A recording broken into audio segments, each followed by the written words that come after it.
Cubs baseball on CSN Chicago is presented by State Farm. From Busch Stadium in downtown St. Louis, it's the Cubs and the Cardinals. The Cubs on their third leg of this three-city road trip. And welcome to Cubs baseball here on CSN. Jim Deshaies and Len Casper. Cubs have dropped the first two sets of this trip, losing 2 of 3 in Milwaukee and then the same in San Francisco. Yeah, and you knew it was going to be difficult to maintain the pace that the Cubs had set here in the early going. So the bats have gone quiet. That's been the big issue for this team over the last 10 days or so. And as you look at the numbers on the road trip, you can see they're batting just .206, 2-4 so far, losing 2 out of 3 in both Milwaukee and San Francisco. The pitching has continued to be rock solid, but just not scoring enough runs. Cardinals won 100 games last year. They were the division champs. They're in third, currently 7 games back. Let's do a little comparison of hitting and pitching. Yeah, it's a different Cardinal team so far this year. Last year, pitching led the way for St. Louis. This year, they're much better offensively. You see how they stack up with the Cubs. Runs per game, they're dead even, the best in the National League. Slugging percentage, Cardinals hit a lot of home runs. They're second only to the Mets now in home runs hit. They do take their walks, as the Cubs do. And you see the Cubs have really outpitched the Cardinals. That's been the big difference so far. And the Cubs have also played much better defense than the Cardinals this season. Great matchup on the mound. John Lackey against Adam Wainwright. And when we come back, Kelly Kroll will talk about the Cubs' long travel. Cubs baseball on CSN Chicago is brought to you in part by your Chicago area and Northwest Indiana Lexus dealer, who invites you to test drive a Lexus today. Blue Cross and Blue Shield of Illinois, through it all. Ford, inviting you to check out their fuel-efficient lineup at your local Ford store or at localfordstores.com. And by Southwest Airlines, transparency, low fares, nothing to hide.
here to St. Louis with our Coors Light game report. Cubs and Cardinals, a 3-game set opening up this evening here at Busch Stadium. It'll be John Lackey for the Cubs, Adam Wainwright for the Cardinals.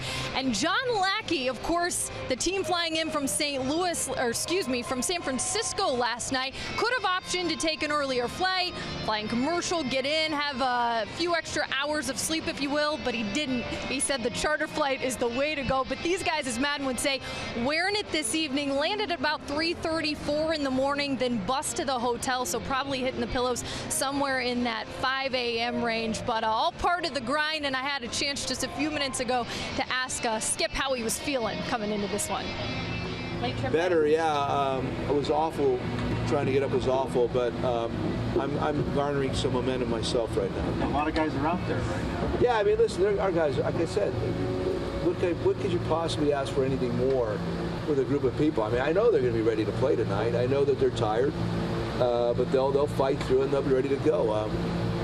I don't worry about them, man. They're beautiful. They're absolutely beautiful. So the second win hitting them right about now, and I'm sure they'll feel a lot more rejuvenated if they can get after Adam Wainwright here earlier. It'll be the Cubs and Cardinals in the opener here from Busch Stadium after we get back from this quick timeout.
Presented by Benny's Beverage Depot, and if Dexter Fowler gets a hit in the first inning, Benny's Beverage Depot will donate $100 to the Greater Chicagoland Food Depository.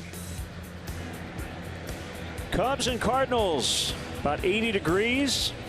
Nice night for baseball tonight. Jason Hayward may not appear in this series day-to-day. Most likely to be back this weekend against the Phillies, dealing with the right side bruise, and he exchanged the lineup card and got all the ground rules before game 1 of this series. Well, in case he ever wants to manage, now he's at that part of the program down.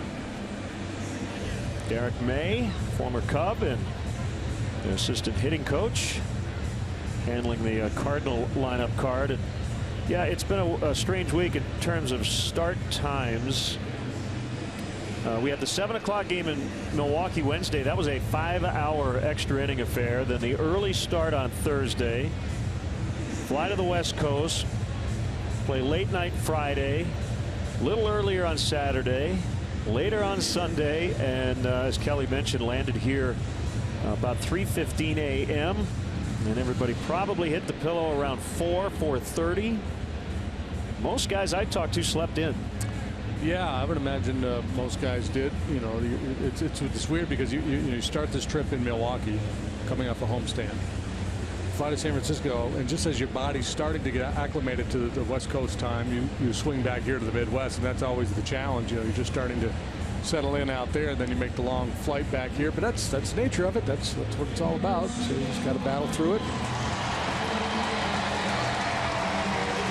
Cardinals take the field behind Adam Wainwright, and let's take a look at the Cubs Southwest starting lineup. They have lost 7 of their last 11, not scoring a lot here, under 3 runs per game over their last 7. Fowler, Bryant, Zobrist 1 through 3. Rizzo, Soler, Montero occupy the middle. Javier Baez gets a start at 3rd. Addison Russell's had a tough trip. He's batting 8th. And the former Cardinal John Lackey hits 9th. Cardinals defensively are deployed thusly. Holiday, Grichuk, Piscotty, left, center, right. This club has made a major league worst 39 errors. Aledmys Diaz, the rookie, has really struggled. He's committed 10 errors at shortstop. He's joined on the left side of the infield by Matt Carpenter, Wong, and Moss. Second, first. Yadier Molina's won 8 consecutive Gold Gloves. He's the catcher tonight in the Lexus Pursuing Perfection. Starting pitcher is the big right-hander Adam Wainwright, 34 years of age, 6'7", 235. He's made 9 starts. Really struggled early on, starting to put it together. 4-3 now with an ERA of 5.92. Strikeout rate is way down. His ground ball percentage is way down. When you think of Wainwright, you think about that sinker, curveball, a lot of ground balls, a strike thrower. So you see the umpiring crew. And Wainwright has been winning lately, but still giving up runs. But coming off his best start of the season against the Rockies. And he's set to work, and here we go. A strike called on Fowler.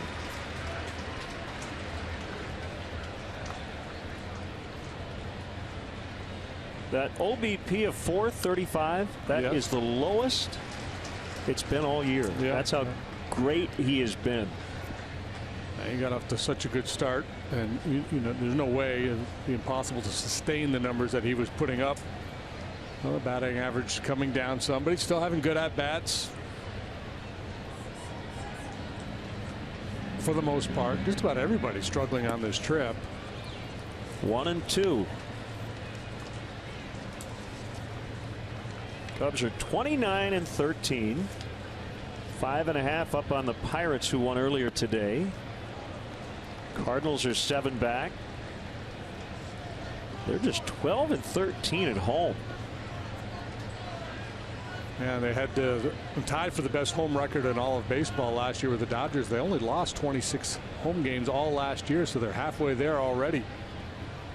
2-2 Fowler lifts it in the air out into left center. It will be Randall Grichuk for the first out. Cubs won 2 of 3 here in April, including the NLDS last October. The Cubs have won the last 4 series between these 2 clubs. Here's Chris Bryant batting second. And he's one of the Cub hitters who is not struggling on this trip. 292 on the trip for Bryant, 7 out of 24 with 3 long ones. 2 homers in San Francisco included.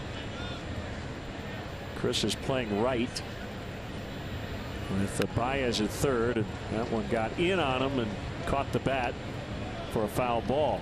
We want to welcome all our viewers watching on RTC in Rochester, Indiana tonight.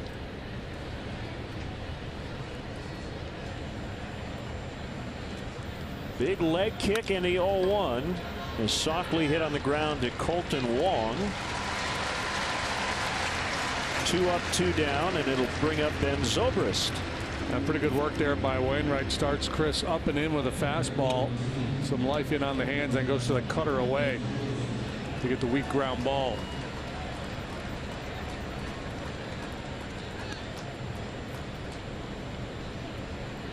Ben, over his last 29 games, hitting .373. Ton of walks. nearly hit a game-tying home run in the 9th inning yesterday in San Francisco. And Santiago Casilla, but Denard Span caught it on the warning track. Here's the 0-1 outside. John Lackey was terrific here in April facing his former club. He'd love to have a run or two before he takes the ball tonight. And Zobrist will give Rizzo that opportunity with a 2-out single.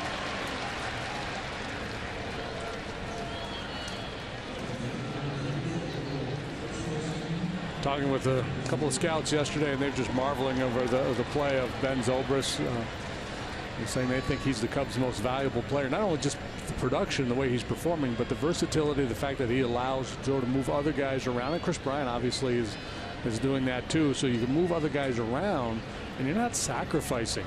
Still, no matter where you put Zobrist, and he's played second base almost every day. But with Hayward getting hurt, he's had to move into the outfield. I think the offensive versatility, right? The fact he's a switch hitter, you can hit him lead off, second.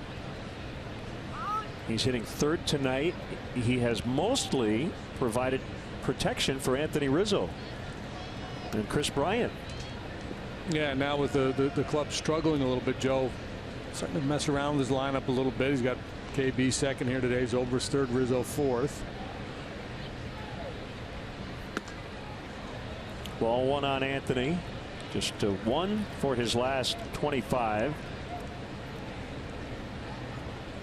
We talked to Joe before the game. He said likes the effort, likes the at-bats. Said just we're not winning as much as we had earlier. So he doesn't have any sort of issues with how this team is playing. Yeah, and I think he talks about playing the game. He's talking about fielding, base running, decision making, those kinds of things, and he thinks his guys are still very sharp. Hitting rises and falls. Teams go through slumps.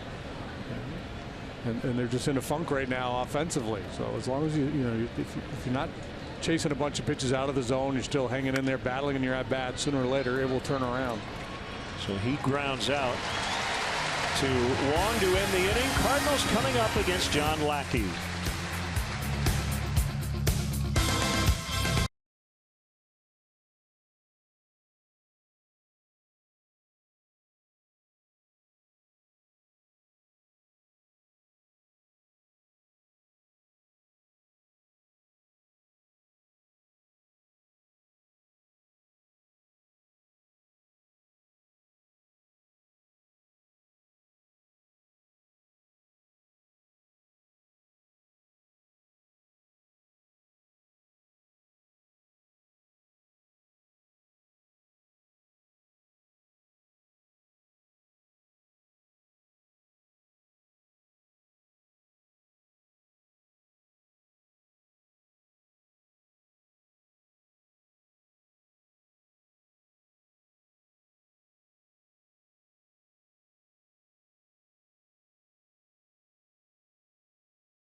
Lineup, they lead the National League slugging .464 as a group. Matt Carpenter and Aledmys Diaz are a huge part of that. Holiday in left, Piscotty in right in the cleanup spot. Brandon Moss homered yesterday. He's at first. Yadier Molina hit his first of the year a couple of days ago. Grichuk's in center, Wong at second, and Adam Wainwright 4 hits, all extra base knocks. Cubs defensively, Soler, Fowler, Bryant. Left, center, right. Third to first will go Baez, Russell, Zobrist, Rizzo. Miguel Montero behind the plate, and the Lexus starting pitcher for the Cubs tonight's the big righty John Lackey. Boy, he's been awfully good. A 1.86 ERA here in the month of May. For the year, 4-2, 3.31. 54 and a third. He's allowed just 41 hits. Very good strikeout to walk ratio. League hitting .217 against them. You can do the whip right there, right? 53 hits and walks in 54 innings, so that's terrific. And as Carpenter digs in, Comcast Xfinity Homes currently experiencing some technical difficulties with CSN HD channel 201. This game is also available in standard definition on CLTV. Go to your on-screen channel guide or online csnchicago.com for channel locations in your area. So they are working to fix those problems, and we appreciate your patience.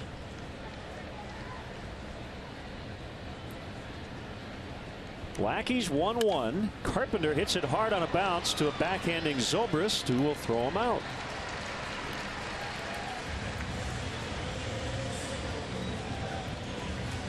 Lackey typically very aggressive, throws first pitch strikes about 70% of the time. He has a lot of clean innings with that approach.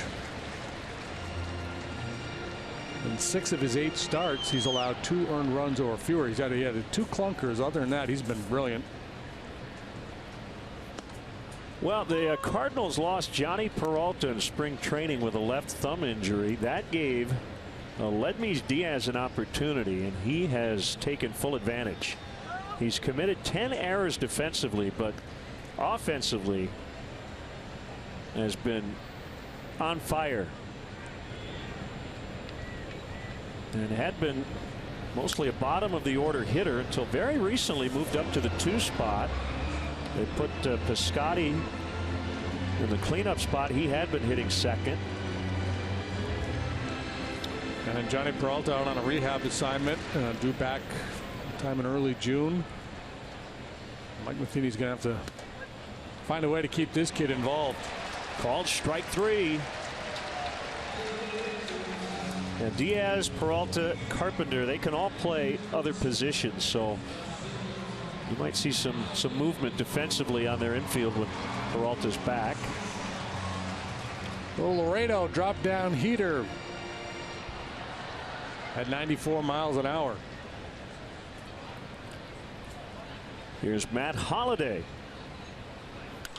and he fouls off. And he does, because of his aggressive approach, he being Lackey, he gets a lot of first pitch swings, more than anybody in the league, as a matter of fact. Matt 0 for his last 11 as he waits on an 0-1 and fouls down the right field line. Game winning home run in the first inning off Kyle Hendricks. That was April 20th here as the Cardinals won the game 5-3 and avoided the series sweep. He doesn't slug quite like he used to. Still a dangerous hitter. Takes his walks, 1 and 2. And batting average has been falling of late. Just 2 out of his last 27.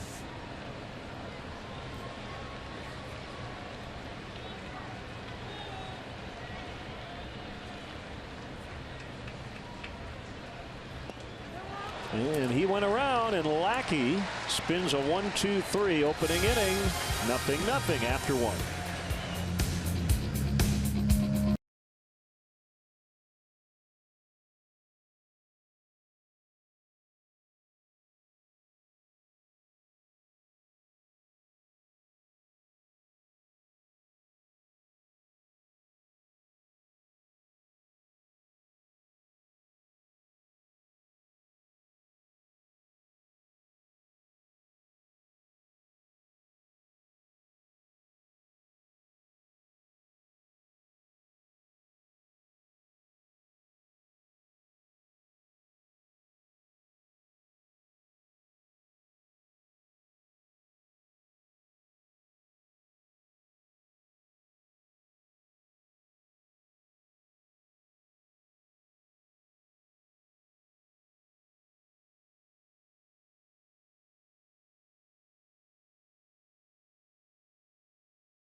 Cubs and Cardinals.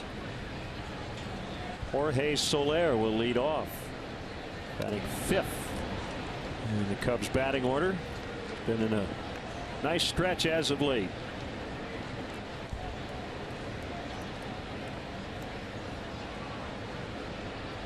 In terms of Jason Hayward, sounds like he'd like to have played tonight as Soler bounces out to Colton Wong. But I really think Joe's going to remain pretty cautious with Hayward, particularly with an off day Thursday. So I'm guessing this weekend will be his return. Friday, the unbelievable catch in the first inning.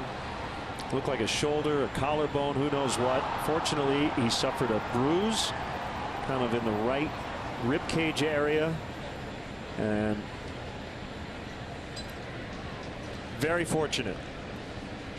Yeah, the way his head went into the wall, that looked like it could be a neck issue. Montero fouls. Yeah, so when we got the word the next day, 3 to 5 days, that was tremendous news. And as normally is the case, the players pushing to get back, and the manager's like, let's just kind of slow things down a little bit, make sure. That caught the outside corner. Montero not so sure of the call by Manny Gonzalez. Let's see what Menard's pitch tracks thinks. Molina set up way off the plate. He gives Gonzalez a good look at it, and a justifiable strike call. Breaking ball is hit into left on the ground, so no 2 mistake by Wainwright. And Montero is on. Well, he goes the same way as Zobrist. The backdoor breaker, keeps his nose in there and shoots it the other way.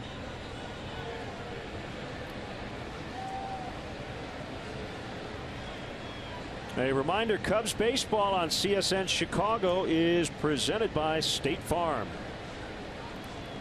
Javier Baez 2 for his last 29. 78 degrees as we got started. Looking at the flags, the wind does not appear to be in play. Big night here in downtown St. Louis. The Blues are hosting the Sharks in Game 5 of the Western Conference Final of the NHL playoffs. As Baez sends a fly ball to left, Holiday will make the catch. Is it Scott Trade Center? I believe it is. Right yes. down the street.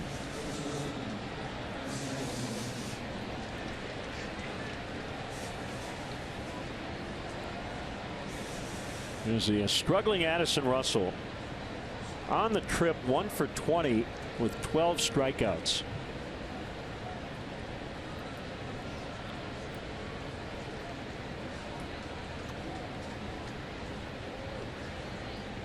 Wainwright working on a scoreless streak against the Cubs dating back to 2014. 24 innings and counting. He only made 4 starts for the Cardinals last year before tearing his Achilles. One of those was against the Cubs, and it was very good. Scoreless baseball to keep that streak alive. We saw him in relief in the division series against the Cubs. He's 12-7 in his career against the Cubs. He's been far better against the Cubs at Wrigley than he has been here in his home ballpark.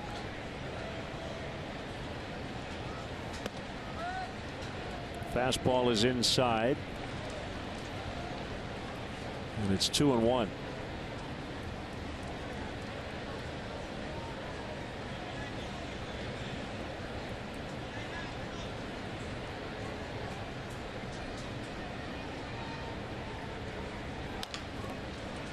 Bounce to third. Carpenter to end the inning. Cubs with 2 hits early, but no runs.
Lewis here in St. Louis. Welcome back with your Coors Light in-game report. John Lackey, of course, facing his former team tonight for the second time, so I had a chance to catch up with David Ross today and ask him, does it get any easier facing your former team in your former ballpark? And he said, you know what? Not really. It actually gets tougher the more you do it. Not mentally, but the fact that you start to show them the few tricks you have left up your sleeve.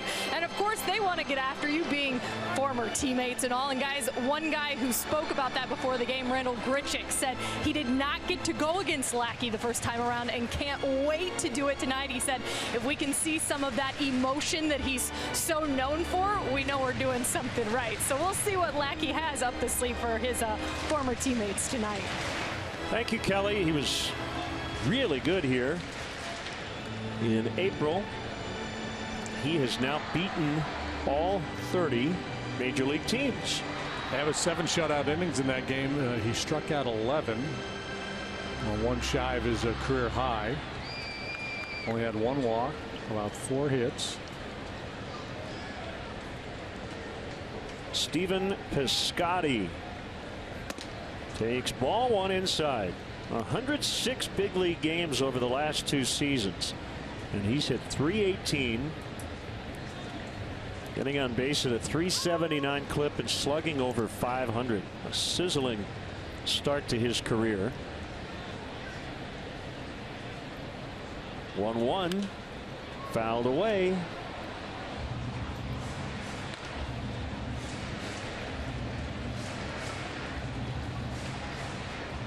Some people, when they look at this Cardinal team, kind of this mediocre start, say wait till Peralta gets back and what that does to their lineup and defensively. Well, it's got to help defensively because Diaz struggles, and again, that's going to be the challenge for Matheny. If Diaz continues to swing the bat well, he's going to find playing time for him. Maybe he'll get some starts at second base, and they can ease Peralta back into the situation at short. Their biggest issue for me is pitching. Their starting pitching is way off from what they did last year. Piscotty strikes out. The other part of it is Alex Reyes, a right-hander, is their top pitching prospect. He just finished a 50-game marijuana suspension, so he made his AAA 2016 debut yesterday. He could be in the mix not too far down the road, although it may be as a reliever. They may do the start him in the bullpen and then next year make him a starter thing. Yeah, it's kind of been part of the program here for a number of years. That's how they worked Wainwright in at the beginning of his career.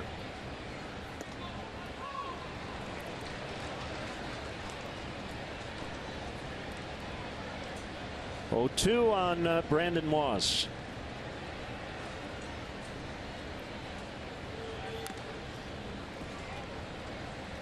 So John Lackey has beaten all 30 major league teams. Brandon Moss has homered against all 30 major league teams.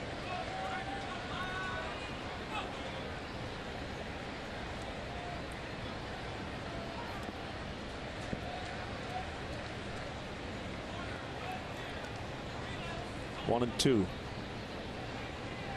Well, Matt Adams on the bench tonight, the other option at first base, and Adams has really been tearing up right-handed pitching of late. I'm surprised he's not in the lineup. Moss has seen Lackey a little bit. He's 4 out of 11 against him. Swing and a miss. Strike everybody out. Is he ever? 4 in a row for John Lackey. Time for our Quicken Loans Rocket Arms. In the overall, it's been great. I mean, they've got the best starter ERA in the major leagues.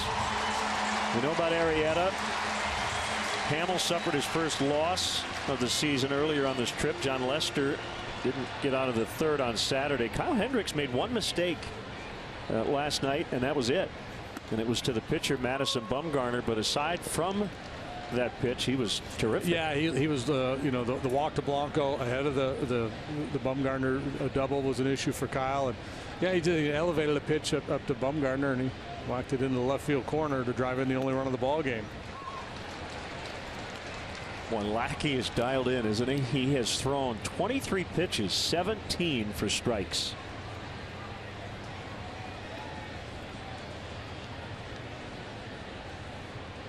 as he works to his former battery mate, and he just struck him out. Oh my goodness. He threw 3 pitches out of the zone in that entire inning. Strikes out the side. Has fanned 5 in a row. 0-0.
Hear from you during tonight's ball game. Use the hashtag CubsTalk on Twitter, and be sure to follow at CSN Cubs all season long for the latest news on the boys in blue. Adam Wainwright back to work against John Lackey as we start the third, and a strike painted on the outside edge.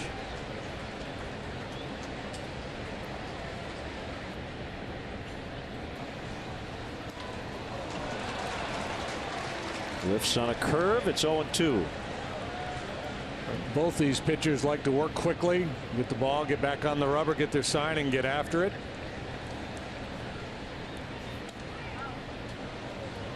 Wainwright thought he had him.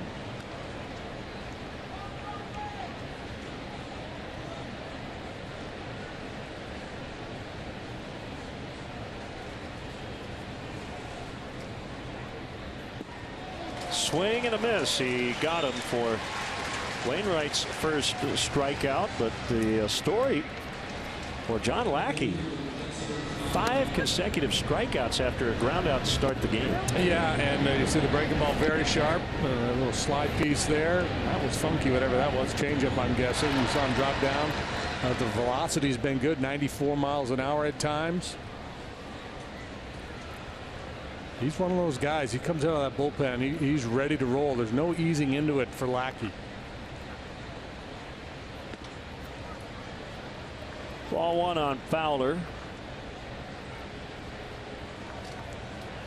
If he was a horse race, you'd say he's got early speed.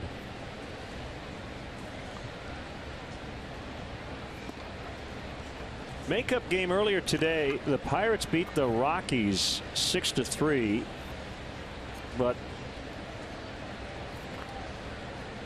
the game itself became rather unimportant after Ryan Vogelsong got hit by a fastball near the left eye.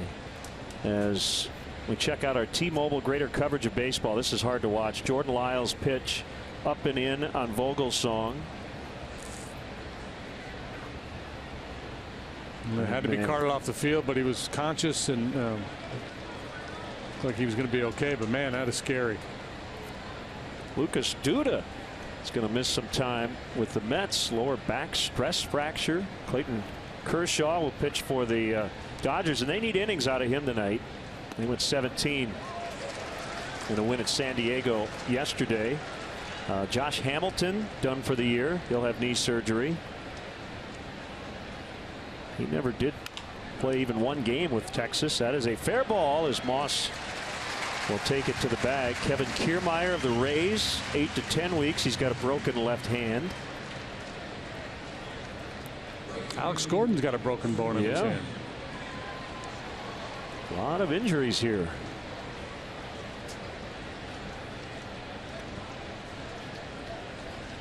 Two down, it's Chris Bryant.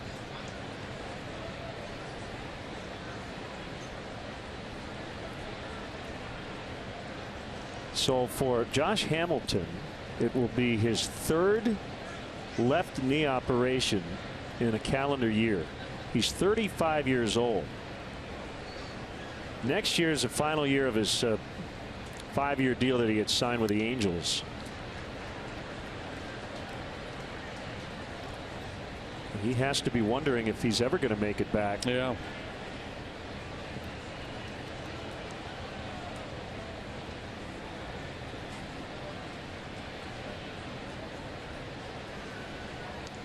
One. Bryant. It's a top spin line drive right to Matt Holliday to end the inning. Midway in the third, 0-0.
Summer to enjoy your Fridays. Kick off the weekends with your favorite team. Tickets are still available for Hot Friday matchups, including this Friday with the Fightin' Phils, and then June 3rd versus the Diamondbacks. Get your tickets at Cubs.com. Do it now. Bottom three. Lackey and Wainwright battling here tonight. A couple of big right-handers getting after it. Grichuk off to a slow start. Recently dealt with some back issues. But he made a game-turning catch against the Cubs on April 20th. He took away a home run from Anthony Rizzo. Would have been a 2-run shot. And we showed you earlier the Holiday home run. That was in the bottom of that first inning. So instead of being down 2-0, the Cardinals went up 2-0 and ended up winning the game. It's that ball hard, knocked down and deflected by Zobrist, and Grichuk has a hit. First one for the Cards tonight.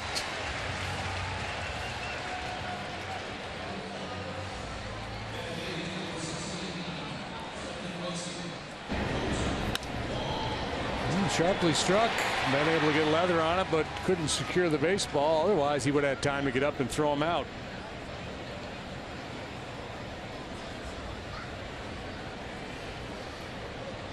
Now Wong, the second baseman. And going back to the Peralta impending return, it does, as he got hit by that pitch, and now they've got 2 on, nobody out for Adam Wainwright. Will create some redundancies on the infield and add some more depth to this roster as Wong got hit on the front knee. The first time that Lackey has had to make a pitch out of the stretch tonight. That one gets away from him, and now Wainwright steps up there, presumably to bunt, but he can really handle a bat, so you got to be careful here. Rizzo likes to really charge aggressively on this play. He might be a little less aggressive with Wainwright. Well, he's already knocked in 6 runs, and he takes a strike. He's got 2 doubles, a triple, and a home run. It's like a quarterback there surveying the defense, trying to find a soft spot.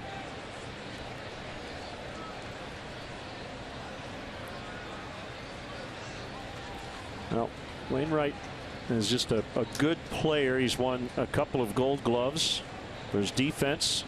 You see, he's a career 200 hitter.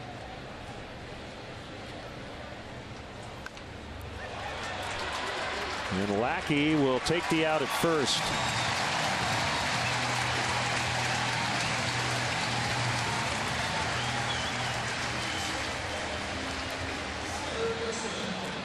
Cubs are performing on the field. Need your help to get to the All-Star game this July. Help send your Chicago All-Stars to San Diego by voting early and often. Vote now at Cubs.com/vote. You can vote up to 5 times a day and up to 35 times in total. John took a look at third base. Might have had a play there, but that's one, if you're not fully comfortable, you're better off making sure you get an out, especially this early in a ball game. Baez in at third, everybody else back, and a strike. See, Wainwright bunts us right back to Lackey sharply. Yeah, he had to play at third base if he wanted it, no doubt.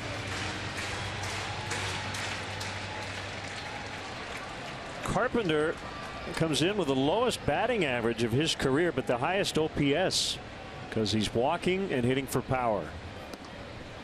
Yeah, he's changed the stroke a little bit. We've talked about the Cubs and how good they are at getting the ball in the air. They don't hit the ball on the ground. They have the lowest ground ball rate in the league. Well, Carpenter's become that guy too. He's more of a, when he first came in the league, was a line drive hitter. He's hitting for more power, hitting the ball over the wall more frequently, pulling the ball much more often.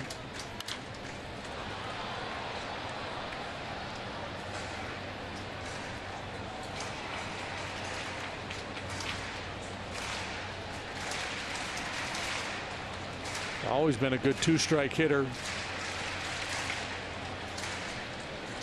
And a very good situational hitter. And so he's a guy that, he came into the league with a certain profile, and we talked about how he's made some changes, but he's a guy in this situation who's going to be willing to cut down his stroke, try to put the ball in play.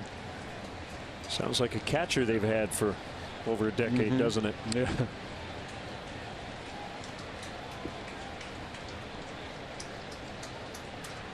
One, two. Well, Lackey with 5 strikeouts against the first 9 hitters. Would love another one here. Diaz on deck. So you've got a base open. You don't have to give in, but you've got a guy next who's hitting about 350.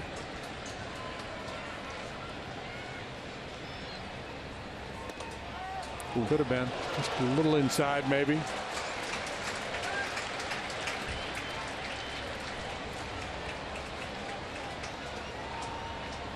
Yeah, there are a lot of hitters in this situation. Oh, yeah. You just tease the edge. You throw them that strike to ball breaking pitch they're going to offer. I'm not saying Carpenter won't, but he's very disciplined.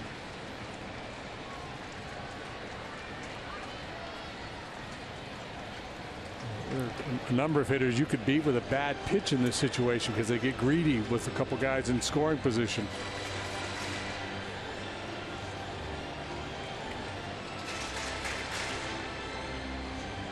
So one behind in the count. That's the pitch mix for Lackey, and he uses all of his pitches. Doesn't use the changeup that much, but fastball, slider, curve.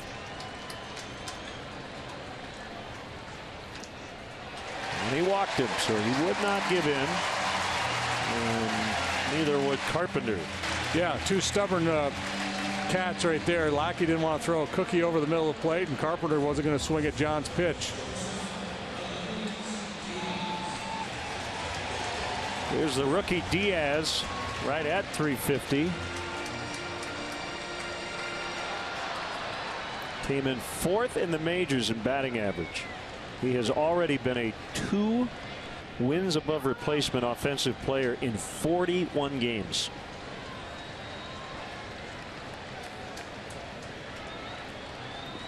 Big spot here for Lackey. Bases loaded, 1 out.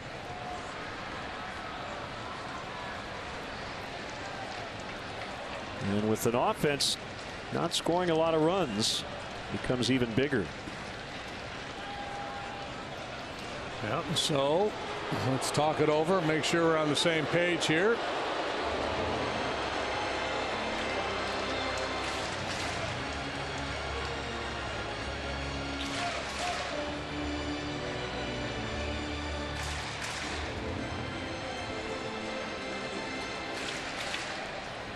John's last start, the Cubs won the game 2-1. He got a no decision. That was the 13-inning game.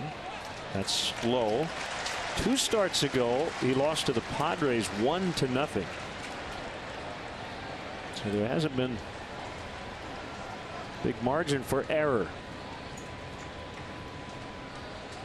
And 2 starts before that one, the Cubs failed to score while he was in the game. So got great run support early, but not so much here in the month of May.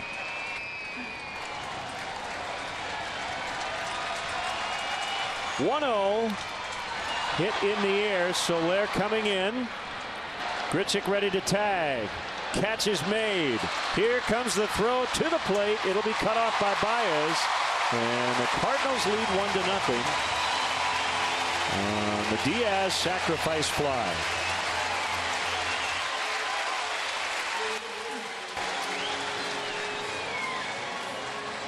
Now, high fly ball gives Soler plenty of time to settle in behind this one, and he didn't really get behind it and get a lot of momentum coming into that throw.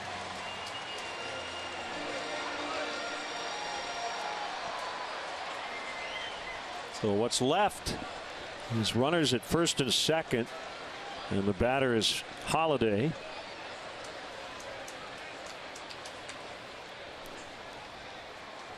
He cuts and misses. Sometimes the nature of the fly ball is such that you just don't have time to get behind it, but that one was in the air long enough, and we've seen Jason Hayward make that play on a number of occasions already where he's got a full head of steam coming into it as he makes that catch.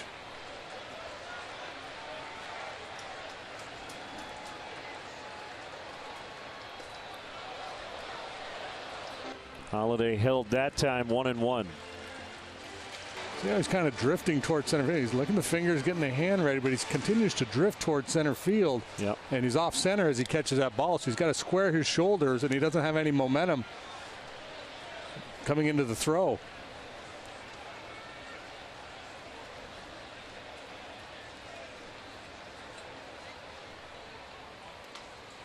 One and two. Here was Hayward. So, you know, Soler's a work in progress, and Hayward's a multiple Gold Glove winner. Yeah, this was in April. As he sets up and heaves that one home. 1 ball and 2 strikes. A little quick pitch. 2-2.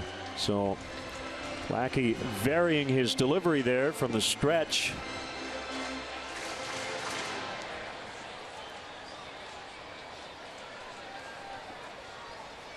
Just a little slide step. Yep.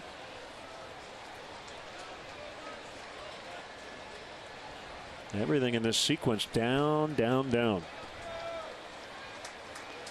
And they've been staying away from Holiday. The book on Holiday used to be hard stuff in, breaking pitches off the plate. The mistake, the spin that stayed on the plate, he would crush. Well, they stayed in that area down and away, and they get Holiday. Cardinals grab the lead, though. It's 1-0.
For a taping of Beer Money at 5 p.m. Timothy O'Toole's in Gurnee. Come out for the fun, test your sports trivia knowledge, and you could win cash that you could turn into beer. Beer Money, presented by Coors Light.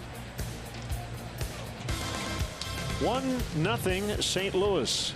Cubs are 2-4 to start this 9-game road trip. Ben Zobrist takes a curveball up and away from the Brunswick, Georgia native Adam Wainwright.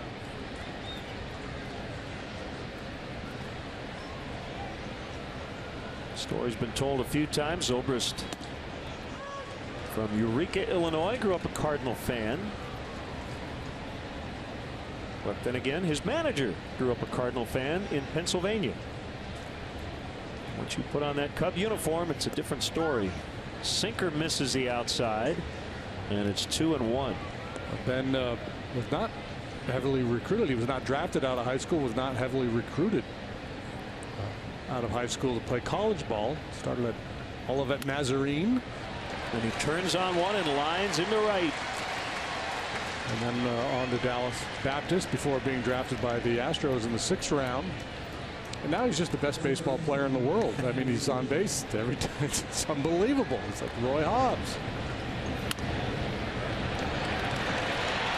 Shift, don't shift. Doesn't matter. So, you know, we go back to kind of the big picture stuff. You talked about Anthony Rizzo as the main ingredient. Maybe gets overlooked at times. And I agree with you. I think what Zobrist kind of represents is a little bit of a different approach for this offense. Fewer strikeouts, still taking a lot of walks. He takes off for second. And in the shift, it is Carpenter to throw out Rizzo. I think what Ben does best is all the stuff that we talk about this team does better this year. And that is play defense, run the bases, make more contact, and have defensive versatility, right? Yeah, so you know every night you run out 8 position players out there. So you know 1/8 of that now is this guy that brings all those things to the table. So it's certainly going to help the overall package. And you've got some other guys. You know, Rizzo's that kind of a guy. He walks more than he strikes out. Hayward's a patient hitter. But yeah, there's just there's been a little change in the mix, and he's the most glaring example, I think, of that change. Yep.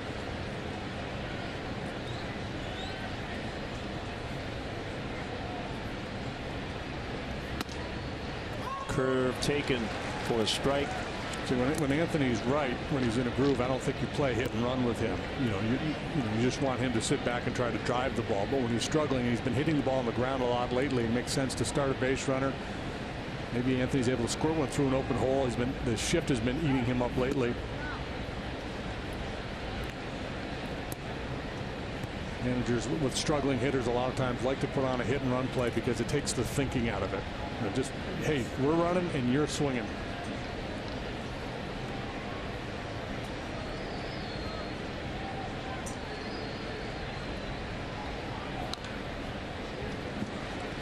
Cubs are celebrating Bud Fridays in the Budweiser bleachers all season long. This Friday, that would be the 27th, Budweiser will provide 90 visors to the first. Excuse me, that would be 90s visors to the first 5,000 early arriving fans 21 and older in the Budweiser bleacher. Non-bleacher tickets are still available, so go to Cubs.com/Fridays to buy yours today. That would be cheap if they just gave away 90 visors. They would be like, they'd have to be made out of money to justify. Shot foul. It's like a miracle. We're going to have 90 visors to the first 5,000 people. Everybody gets to wear the visor for like 7 pitches, and you pass it along.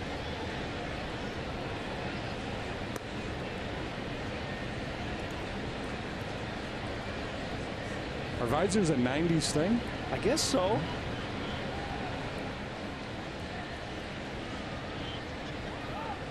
Throw to second close, but Zoe got back in. Yeah, Wainwright's always been good at controlling the running game, especially for a big right-hander. Of course, you got Molina behind the plate, and he's the best thrower of his generation, so that certainly helps. But normally 6'7" right-handers are easy to run against. That's not the case with Wainwright.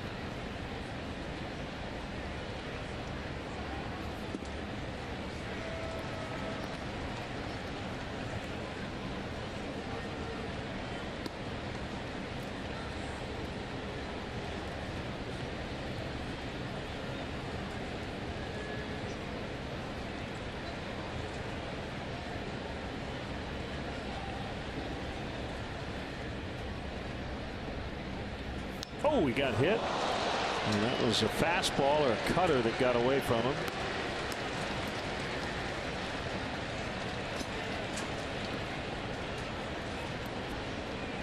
Sinker. It's a two-seamer, yeah, and he set the tone. First time through the order, he was working that fastball in, and these are some interesting splits here for Wainwright against the Cubs in his career. Far better in his starts at Wrigley than here in his home ballpark. About a run and a half better at Wrigley than here.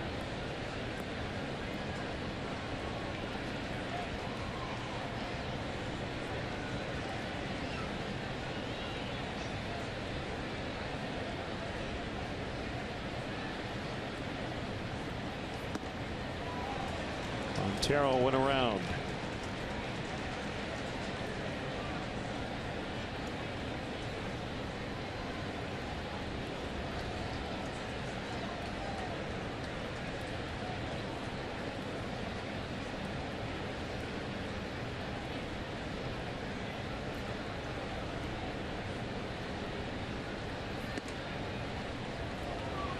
Similar spot, but he took that one at 93. 4-1, 1-1.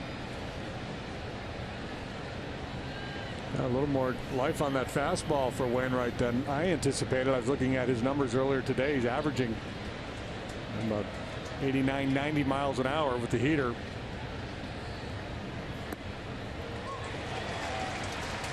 On the corner.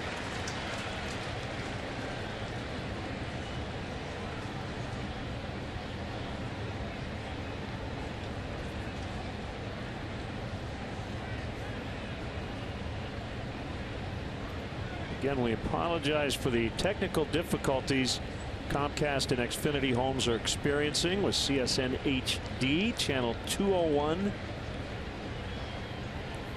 This game is on CLTV as well. And check your on-screen channel guide. CSNChicago.com for channel locations in your area.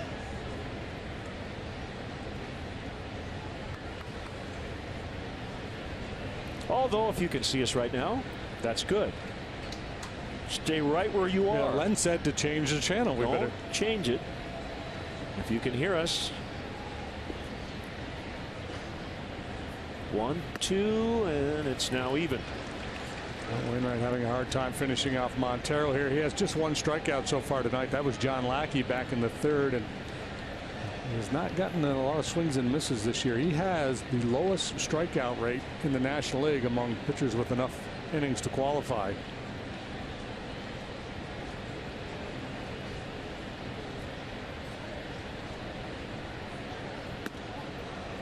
Curve missed, and he's run it full.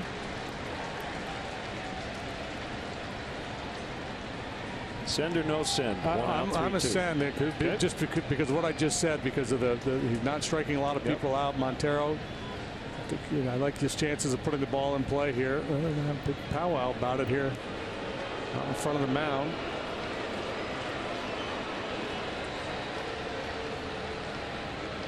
I mean, it's with a left-handed hitter up there, if you get a swing and a miss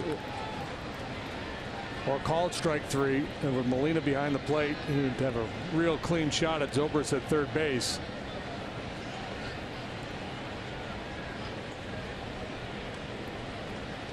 Miggy hits the ball on the ground a fair bit.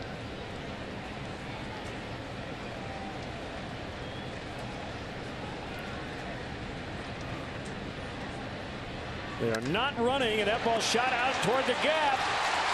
Zobrist around third. He will score. It's 1-1.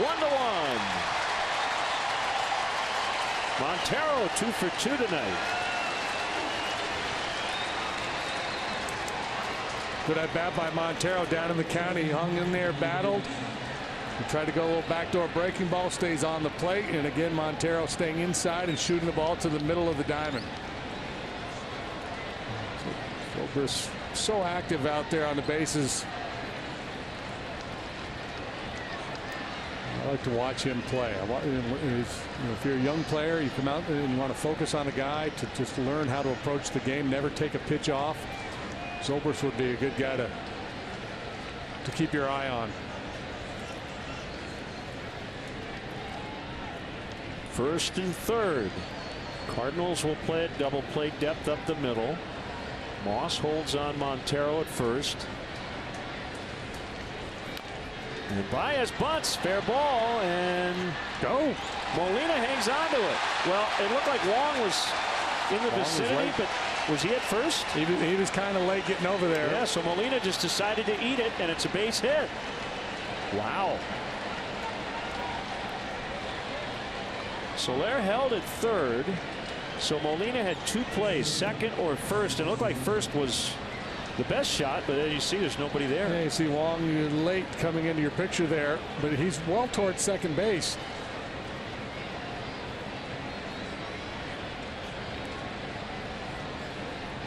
So Baez fooled everybody. Yeah, well, so Wong's pinching towards the middle because he's playing for a double play. What are they looking at? Baez didn't square early, so that was the key to that play. If Baez squares early, Wong is able to cheat towards first base a little earlier. If the Cardinals were looking at video to see if that ball maybe hit Baez, if it had there in fair territory, he would have been called out. So it's Russell with the bases full.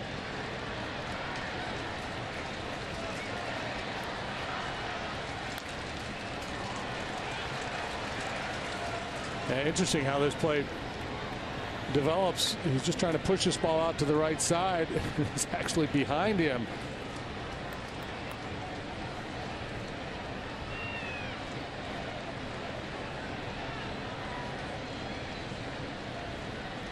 Javier generating a lot of conversation with the bunt here the last couple of days. Yeah, for sure. That, controversial Dana DeMuth call last night in the 8th inning. Baez was called out for running out of the baseline.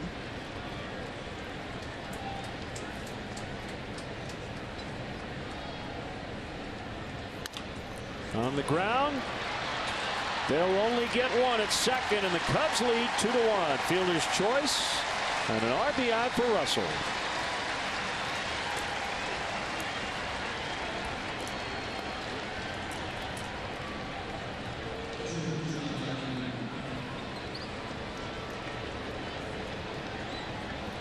Out in front, rolls over on it a little bit, but good enough to get the run home.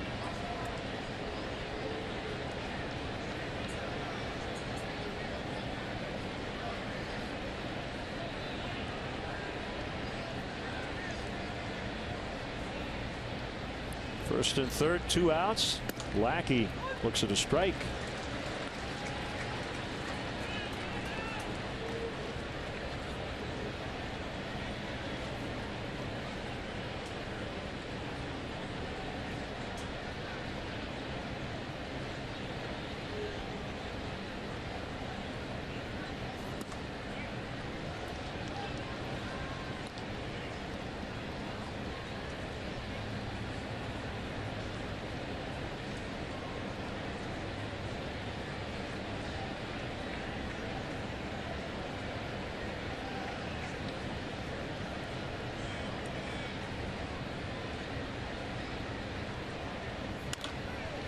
Two bounces to Wong, and that will end the inning. Cubs score twice, lead 2.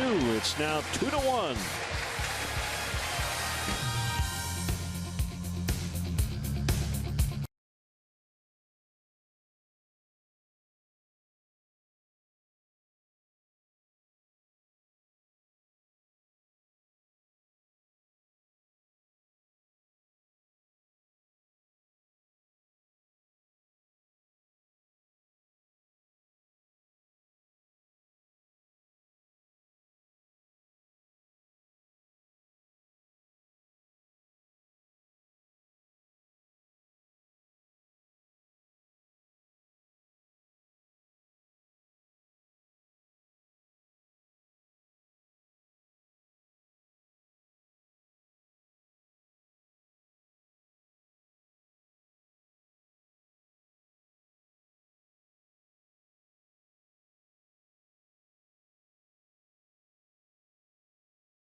presented by State Farm. Len and JD and our CSN crew from St. Louis. First of 3. We'll have tomorrow night's game on CSN as well. We'll start an hour earlier. 6:10 first pitch. Jason Hamill and Michael Wacha. And then Wednesday afternoon getaway day, Jake Arrieta and Carlos Martinez.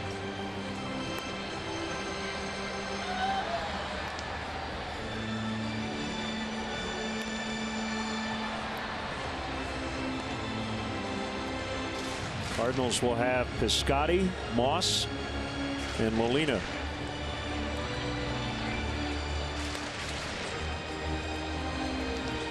So there's got to be about, what, 60,000 sports fans downtown tonight watching big league baseball and NHL Stanley Cup playoff action. Yeah. A lot of action. A lot of toasted ravioli being eaten before the games here tonight.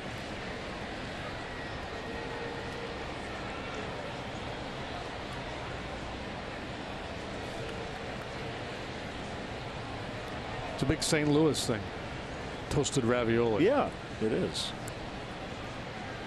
Oh, Piscotty got hit by a breaking ball.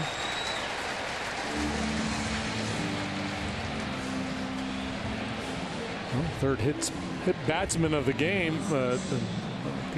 No intent on any of them.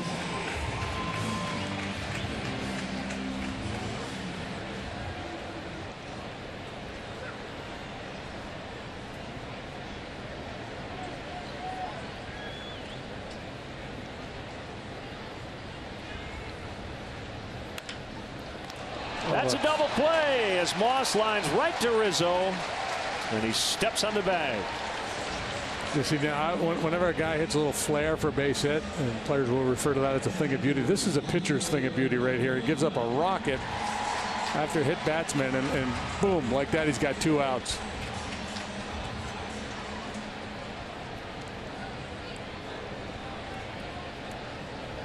So Molina will bat with 2 outs, nobody on for the second time tonight, and that's how you like it.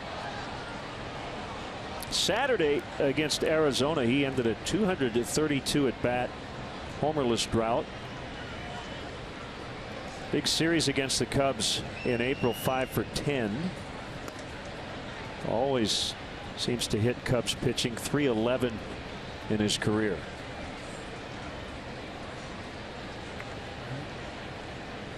You know, the narrative surrounding Molina is that he really didn't handle the bat well when he first came into the league, but he's been a pretty good offensive player for a long time. Yes, he has. Not a good throw and safe. Oh, man. It should have been an easy play for Russell, but a bad throw. Is Rizzo all right? No, he just lost the ball. Yeah, thankfully. I'm not sure what happened here. Addison, plenty of time with Molina going down the line. That throws a sinker over there. Maybe he had too much time. Maybe he let that influence him, and he, instead of turning it loose, he tried to goose it over there. Made a bad throw. Just glad Rizzo's okay. Molina jogged down the line. Yeah, he's breaking it down, assuming he's out. And I'm not so sure that didn't influence Addison a little bit. Like, well, I've got plenty of time here. And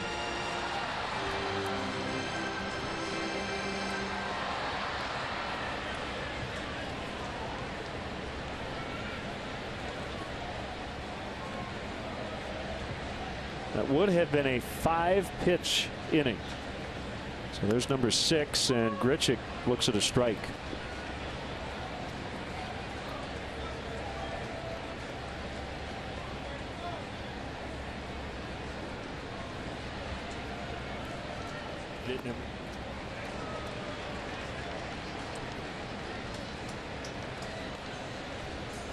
Oh, and 2.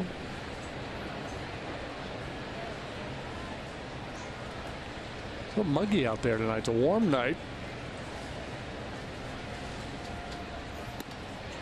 And Lackey helps out a shortstop by striking out the next hitter. That's 7 on the night for Lackey. 2-1 Cubs after 4.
Authentics is the premier outlet for all MLB authenticated Cubs memorabilia. The Cubs will donate net proceeds from the sale of Cubs Authentics to Cubs charities. Visit Cubs.com/authentics today.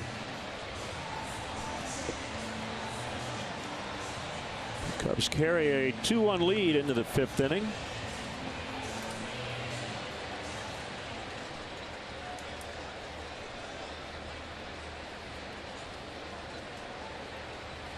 Top of the order, Fowler, Bryant, Zobrist.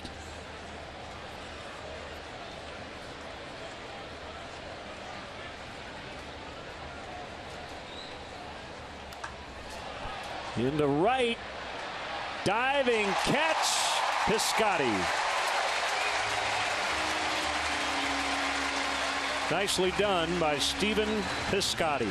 Yeah, a lot of top hand on this swing by Fowler. This ball had some top spin, sinking in a hurry. Piscotty got a very nice read and break on this ball.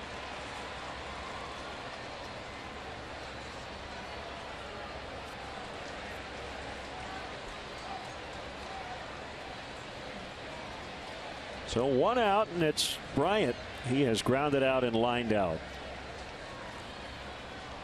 Hit a seed at Matt Holliday in his second at bat.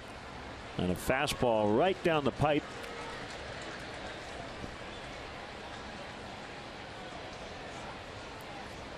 White Sox beat the Indians. Game 1 of a doubleheader in Chicago, 7-6. 3-run homer, Brett Lawrie. Todd Frazier hit number 14 as well. Matt Latos is now 6-1.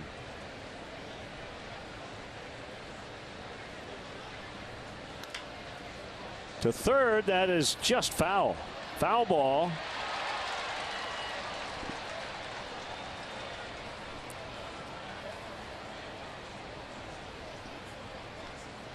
So that win by the White Sox pushes the Indians 3.5 games off the pace in the American League Central. White Sox are 27-18. Indians have been surging lately.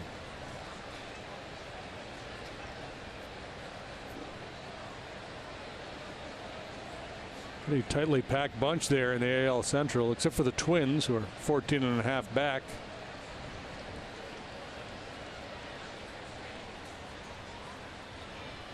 Two-two to Bryant. You see how they're working Bryant. His first at bat, the very first pitch he saw was a fastball up and in. So they've tried to establish it. Now working primarily away in this at bat.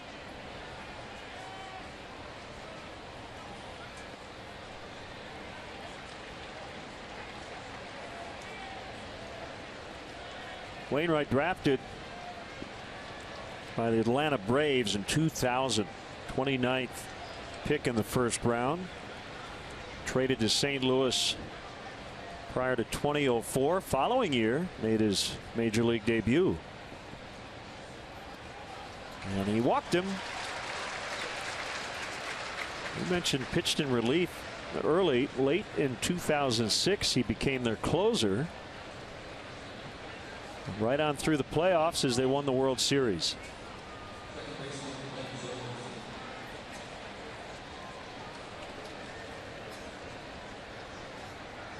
He's had an outstanding career of 125 wins, 70 losses, a 3.08 earned run average.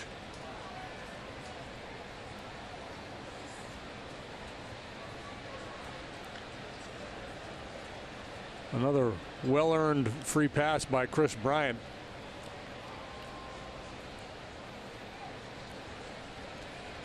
Wainwright had Tommy John surgery in 2011. As JD mentioned, missed most of last year with an Achilles injury.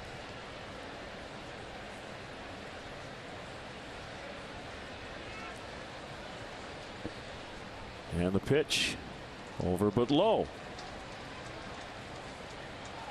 He had 12 starts in 2014 in which he allowed no runs.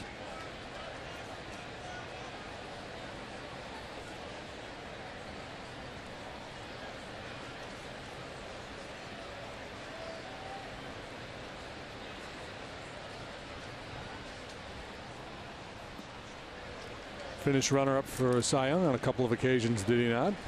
Yeah, he has been in the top 3 in the voting 4 times. Cubs have 2 of the top 5 spots in on-base percentage. We'll see Odubel Herrera in the Phillies this weekend at Wrigley.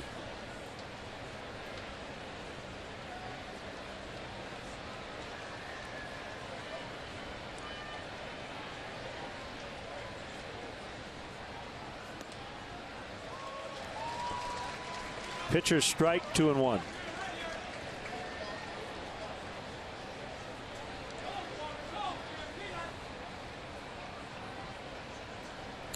When we say pitcher strike, quality strike, average fan out there who may not think about strikes in that regard, what do we mean?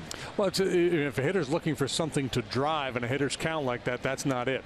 You know, it's either on the corner, the bottom of the knees. There's another one. It's out of the what I like to refer to as the happy zone. You know, and you know, a guy like Zobrist who has such a keen eye, he's not going to offer it that pitch, maybe ever, but certainly not until he gets a couple of strikes.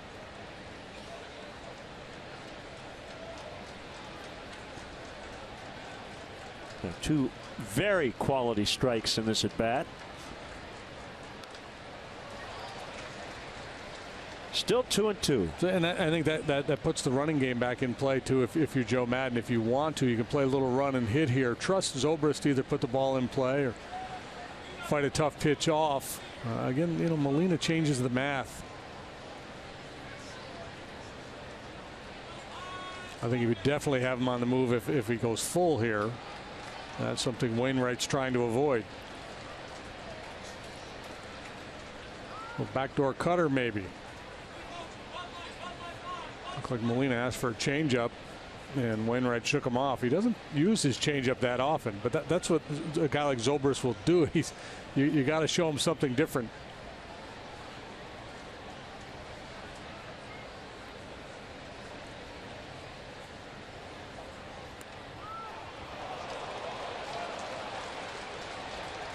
Three and two. You see Molina, the way he frames the ball, he sets up off that outside corner and he kind of pulls his right shoulder back to give the umpire a look. See how he presents that ball? That ball's off the plate.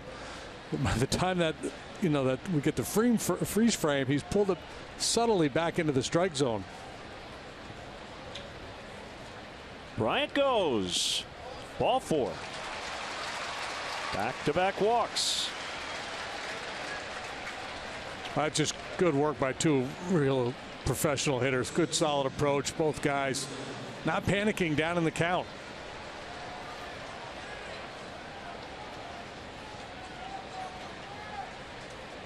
And Wainwright knows it. He knows he's not likely to get a chase there from Zobrist. So it wasn't like he was trying to get him to chase a bad ball. He just wasn't able to get that curveball back to the corner.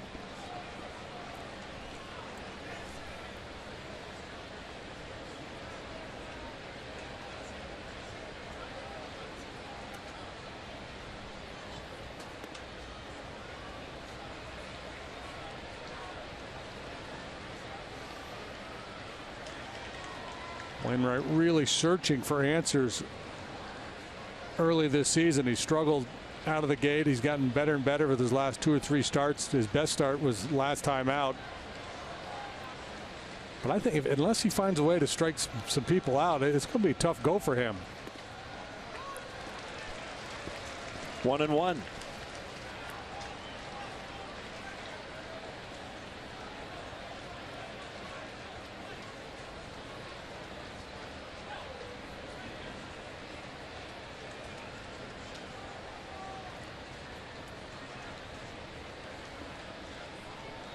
Cubs took the lead with 2 in the 4th, trying to add on in the 5th. Curveball, Molina and Wainwright both thought they had it. And Manny Gonzalez didn't like it, so 2-1.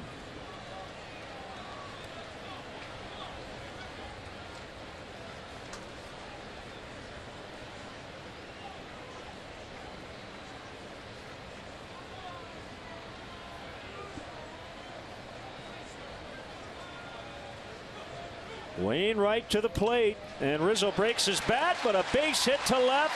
Bryant will score. 3-1. Anthony Rizzo needed that. And he picks up his 35th RBI.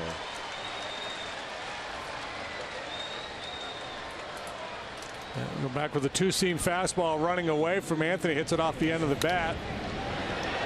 Splits the bat in half, but he's strong like bull. Muscles it out there to left for an RBI single. So they make Wainwright pay for the back-to-back walks. Here's Soler.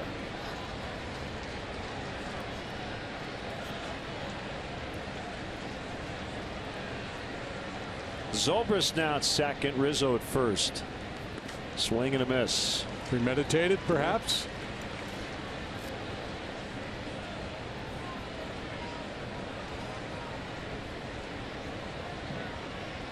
Cutter was never on the plate.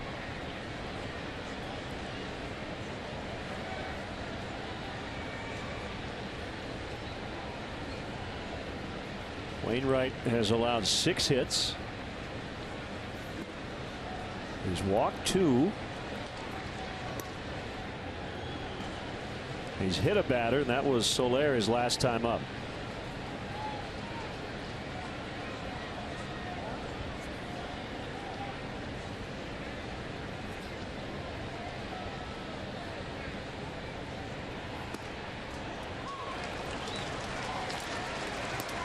Cubs have faced some pretty good resumes lately. You think about it, going back to the Giants. Now, PV obviously is not pitching well, but he's a former Cy Young Award winner. Matt Cain has had a great career. Bumgarner last night. Wainwright here tonight.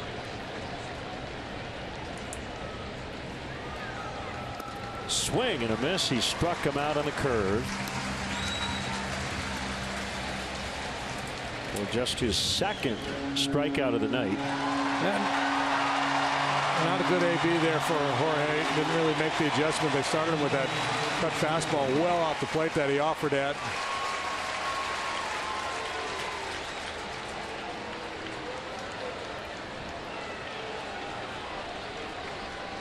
I'm guessing the Blues just scored? Yeah, I think so. A random cheer just went up, and then we heard kind of that goal sound effect.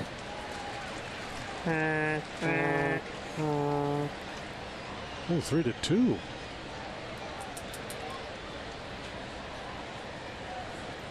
Oh, and 1 on Montero. He's 2 for 2 with an RBI. Let's see if they try to crowd him. He's been going the other way. 1 to left, 1 to left center. That time they get the backdoor breaking ball call. Sometimes a diamond, sometimes a stone.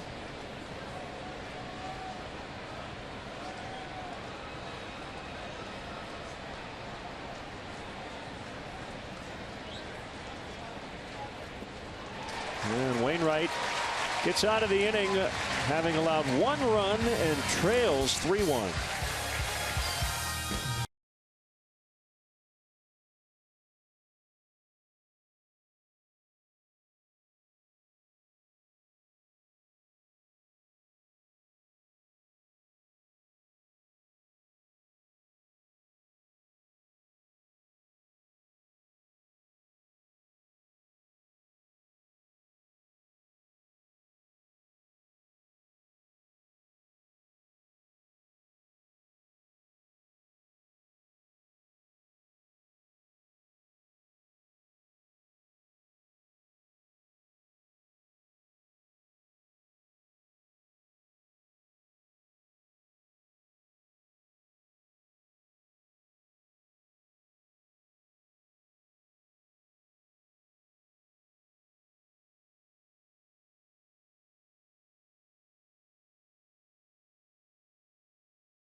Our Cubs insider on CSNChicago.com, presented by Nationwide's Jeff Vukovich, serving the community for 38 years.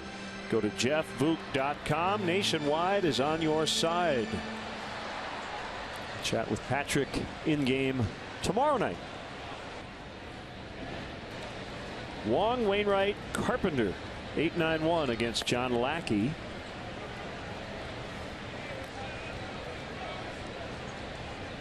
He's trying to beat the Cardinals for the second time this season here in St. Louis.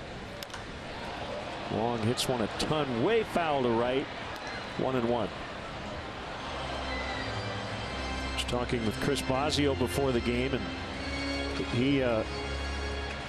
he likes seeing Lackey pitch against his former team. Feels that he's the kind of guy who will channel that adrenaline in the right direction. For the most part, the Cubs have just stayed in line. They had a couple of rainouts, so Kyle Hendricks got bumped a couple of weeks ago. But other than that, you know, with the off days, they haven't really messed with the order at all. Well, no, you got 5 guys that are pitching well. Why mess with it? You know, the talking points from way back in spring training was the hope was that this would be a very long season, deep into the postseason. So, you know, they got a little slower start. The veteran guys did in spring training, held them back a little bit to try to save some bullets. So same thing here. I think any chance you get to give a guy an extra day, it makes sense. So they've taken advantage of those opportunities to do just that.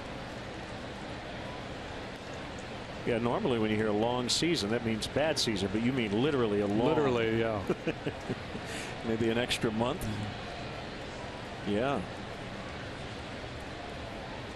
2-2. Another broken bat. Ball rolled to Rizzo. Lackey over to cover. Some good pitching going on here tonight, or either that or some inferior wood. Check out the EMC Legend Suite located on the Nuveen Investment Suite level.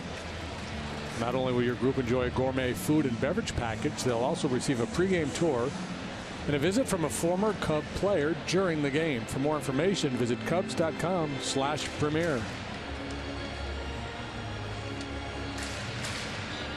Wainwright with a sac bunt. His first time up. He's going to try to park one in the seats this time.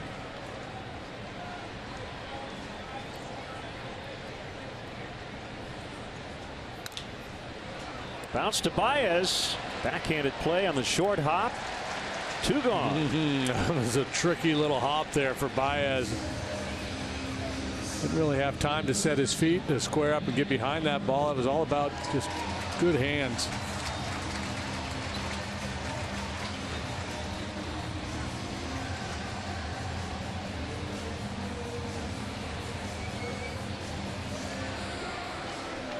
Maybe caught a little bit flat-footed too initially.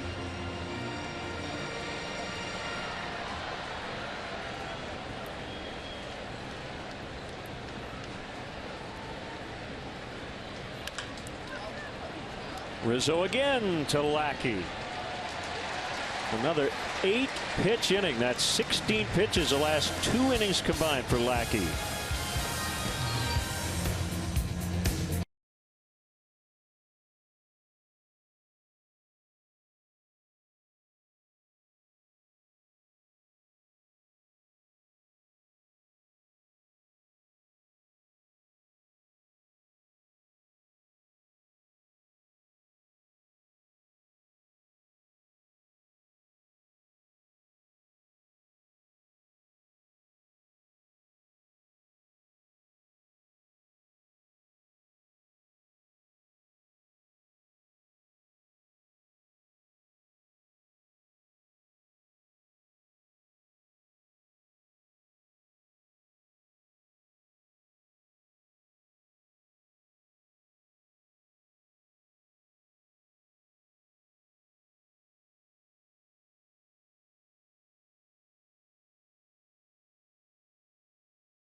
the 6th, and this is your Coors Light in-game report. Addison Russell due up this inning. It's been a rough road trip for the Cubs shortstop. 1 for 22.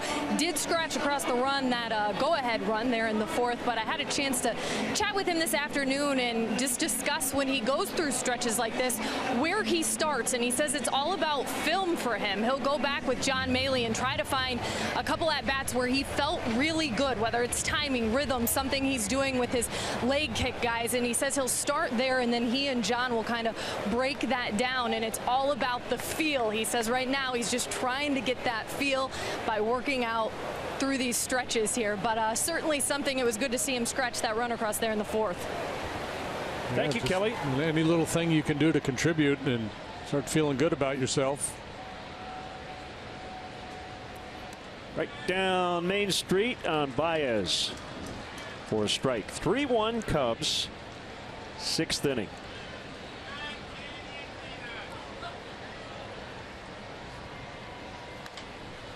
Jammed him and he popped it up.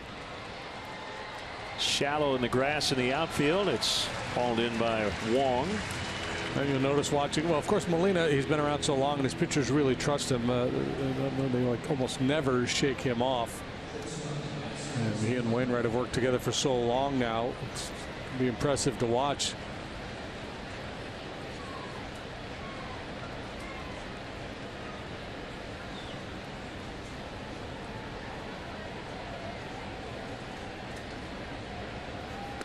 Pitch number 90 on the night. I had a teammate, and you played psychological games with yourself in this sport. And I had a teammate in the minor leagues, Tommy Barrett. You probably remember his brother Marty played for the Red Sox. Yeah, sure. Tommy got a little big league time in, but as a minor league player, he was a real good hitter. His philosophy was he took his at bats in like 25 at bat buckets, and just his goal was to go 8 for 25. But once those 25 ABs were over, whether he was 12 for 25 or 0 for 25, that was done. So he could kind of move on mentally. Right. And a lesser-known brother grin end. Curve is low.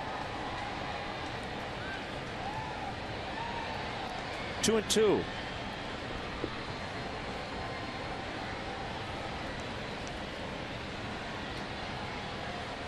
I want to go on the record saying I did guffaw at your joke. I don't know if people heard it at home, but there was a guffaw there. Line drive, base hit. That's good to see.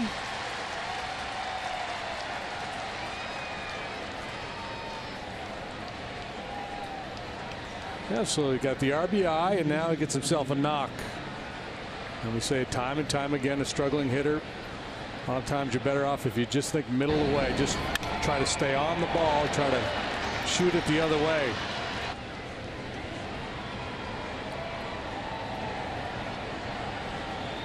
Carpenter already in, expecting Lackey to try to bunt, and he squares early.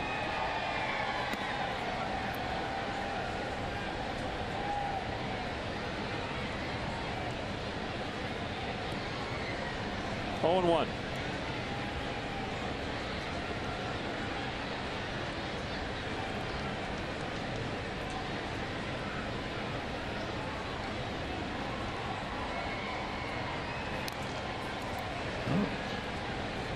Starts off good in a good athletic bunting position. Used to be, we were taught, and you still hear, if you're trying to prevent a guy from getting a bunt down, elevated fastballs. But I think breaking balls, especially a sharp breaking ball, I think it's harder to bunt. I think a high fastball is easier for a guy to lay off of in a bunting situation. And you have to change the angle of the bat to get to the breaking ball. That's a strikeout as he bunts foul on the 0-2.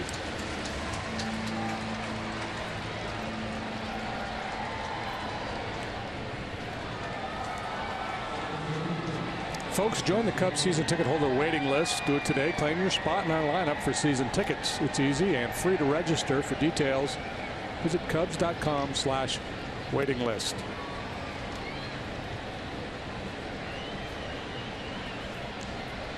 Dexter 0 for 3, but got robbed of a hit. Nice grab out and right by Piscotty in the 5th.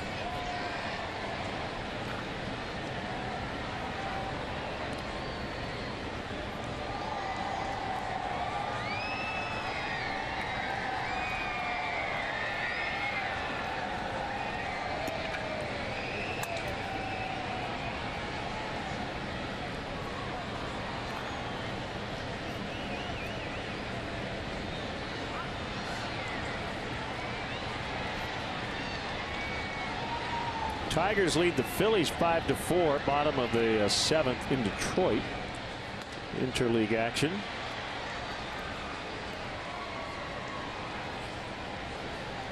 Mets and Nationals getting together again, and the Mets getting the best of it tonight, 7-1. Middle of the 6th in D.C. Cespedes, Wright, and Walker have all hit home runs for New York. If the Mets win that game, they'll be within a half game of the lead in the East. So the Mets came into this game second in the league in home runs hit. Or excuse me, first in the league in home runs hit, just ahead of the Cardinals at 3 tonight. Cespedes leads the way with 15. Walker's having a big power year. He hit his 11th, and number 5 for David Wright.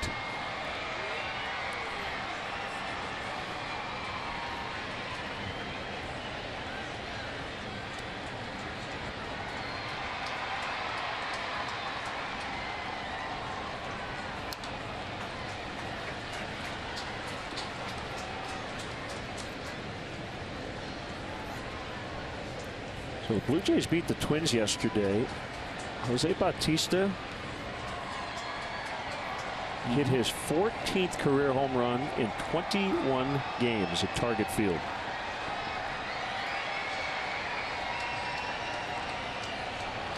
Isn't he due to be a free agent at the end of the year? That's very possible. Right there. Twins might want to write him a big check. The baseball joke there is always, but he doesn't get to face Twins pitching. Right? Yes, he is a free agent. Runner goes as Fowler fouls. So you think it's more about the pitching than the venue? No, I'm just saying. Probably right. It's a little of both, probably. And you had the John Gibbons note. Well, the Blue Jays had a wild week, didn't they, in terms of ejections? Yeah, I think it was something like Sunday through Sunday. It was like ejected, ejected, suspended, suspended, suspended, ejected, ejected for Gibbons.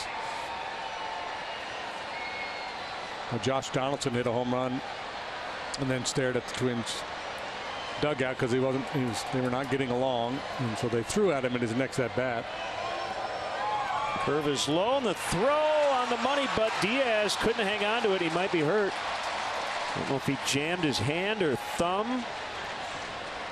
Trying to grab the ball as Russell was sliding into him. So Mike Matheny and one of the Cardinals athletic trainers will head out to check on their shortstop.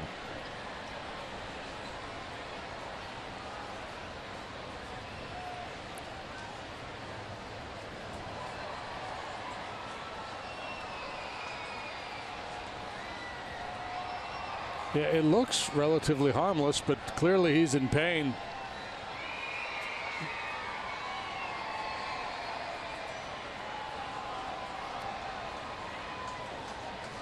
Now, that last look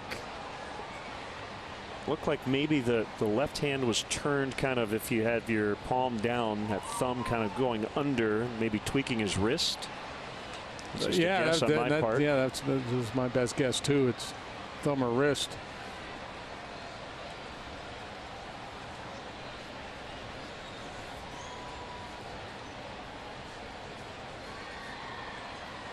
Well, Russell's shoulder kind of took the glove of Diaz with it. He's going to tough it out here for now.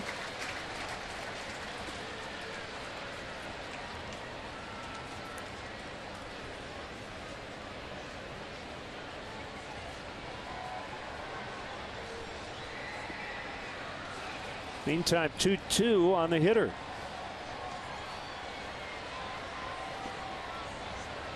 Second stolen base for Russell this year.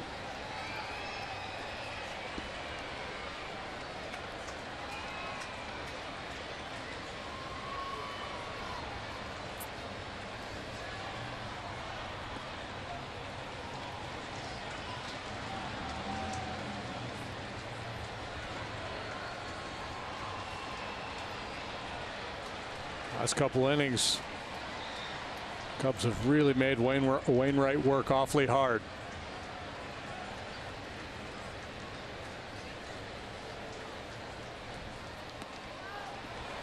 Missed again, ball 4.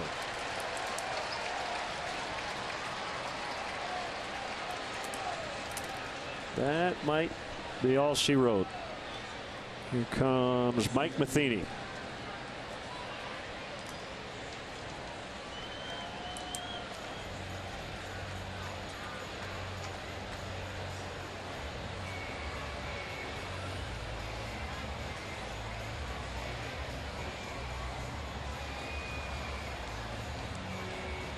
Wainwright doesn't want to make eye contact with him. He's talking with Molina as Matheny got to the mound and talking about what he wants to do with the next hitter.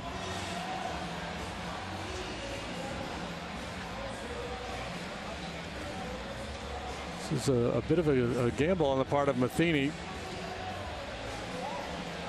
He's got O out there in that bullpen, who's been awfully good, tough on right-handed hitters with that slide ball. Bryant's getting his fourth look, at Wainwright here tonight, and he's seen him well. Hit a rocket to left back in the third, worked a walk last time. This is just a manager deferring to a veteran pitcher saying, all right, you tell me you got him, I'm going to let you go.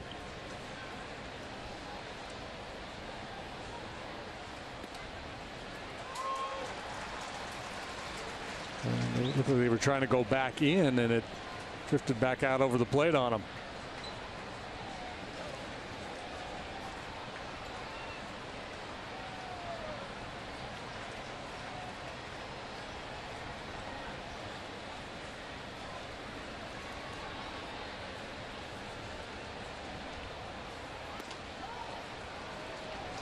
That he just made the perfect pitch from his point of view, and Brian just spit on it, and that's very frustrating. He's thrown a lot of pitches since the fourth. He's working really hard.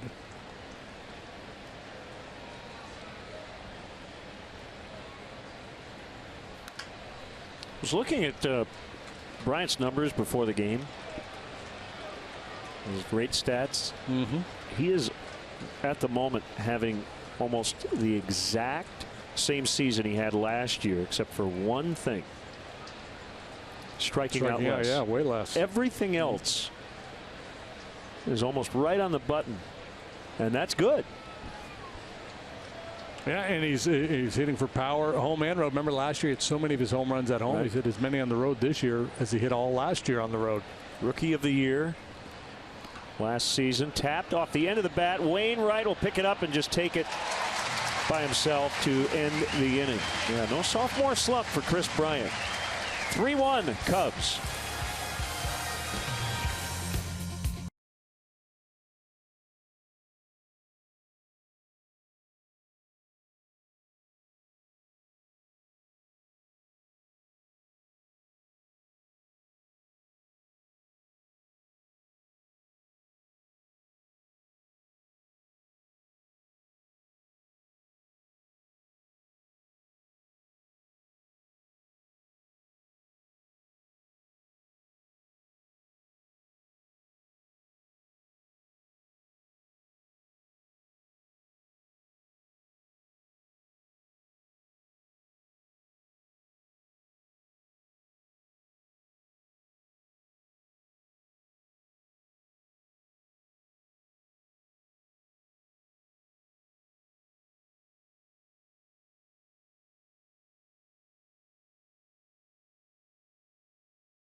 By Travel Wisconsin. Plan your fun today at travelwisconsin.com.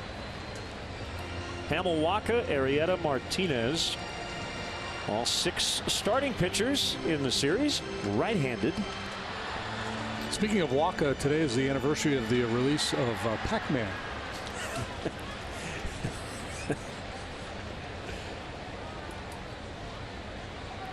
JD on top of his Segway game tonight.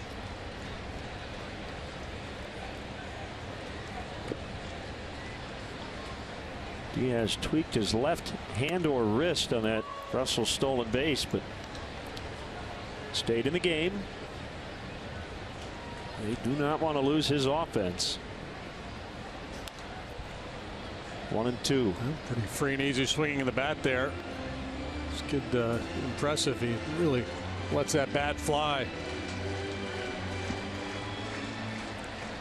Cardinals have 1 hit. That was a Randall Grichuk leadoff single in the 3rd. He would eventually score on a sac fly by Diaz. Gave the Cardinals a short-lived advantage. Yeah, and that ball actually off the glove of Ben Zobrist, but you would never argue that it was a play that he should have made. So the scoring was correct, but Lackey that close to working on a no-hitter here in the 6th. Fowler on the move for the out. The best way to get to Wrigley Field is by using public transportation. The Cubs offer a free bike check that's now located by the Addison Red Line station. And if you prefer to drive, the Cubs provide free remote parking and shuttle service on night and weekend games. For information, visit the A to Z guide at Cubs.com.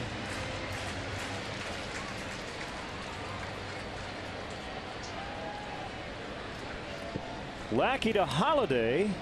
Base hit, right field. Little flare. Well, it's been a rough go for Holiday lately, and he punched out first 2 times tonight. You referenced it in our open, JD. I mean, the tying run now at the plate. This is a team that can hit the ball out of the ballpark. Yeah, and they've got a lot of guys. You know, nobody's hit 12 or 15 home runs, but they've got depth in the lineup. They've got power throughout the batting order.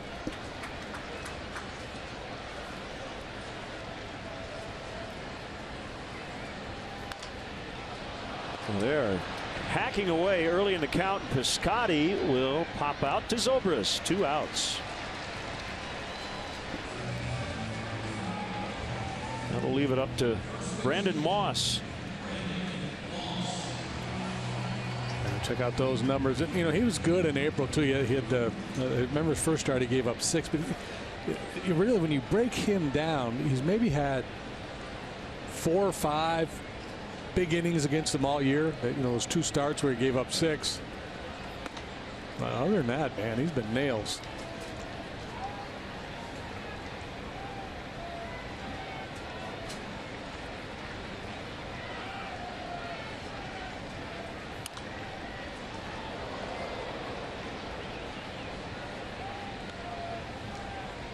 Well, you wonder if John Mozeliak will get any phone calls from any members of the Mets front office, right? With Duda going down for a bit. They've got Moss and Adams, a couple of left-handed hitting first basemen. Yeah, that's a good point. Don't know if there's a match there, but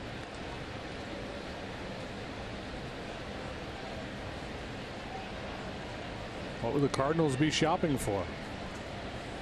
Pitching depth? Probably.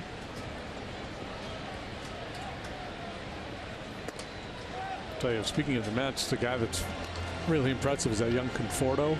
Saw him last year, but he's off to a nice start. I saw him the other night. I was flipping around somewhere, and I watched one of his at-bats, and he got on a letter-high fastball and just rode it out of the ballpark. Eric Campbell playing first tonight. In the air to left, deep but playable for Soler. And the inning is over. 7th inning around the corner. Cubs lead 3-1.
game 2 of this series. Cubs and the Cardinals, and our coverage starts at 5:30 with Cubs pregame live presented by the Koalas family of dealerships right here on CSN.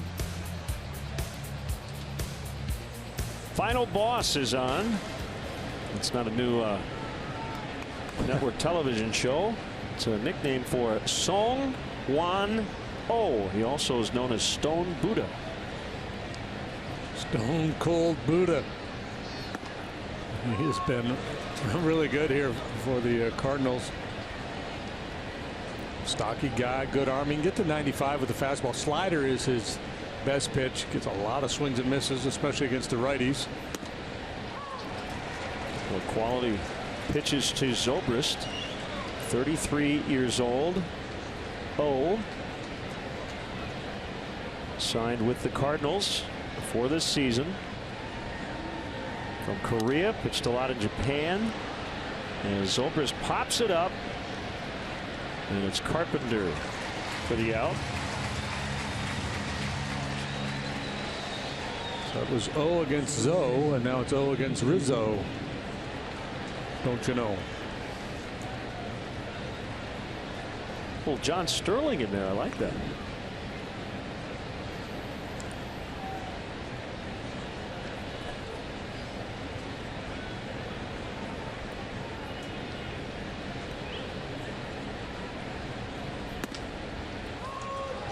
What was the, what do you know? Robinson Cano? Cano, yeah. Right. Robbie Cano.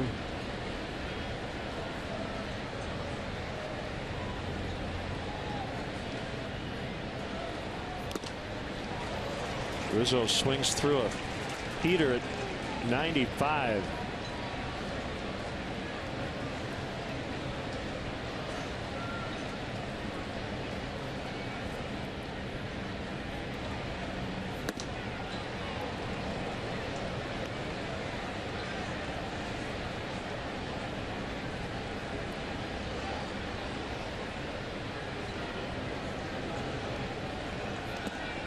.357 career saves in Korea and Japan combined.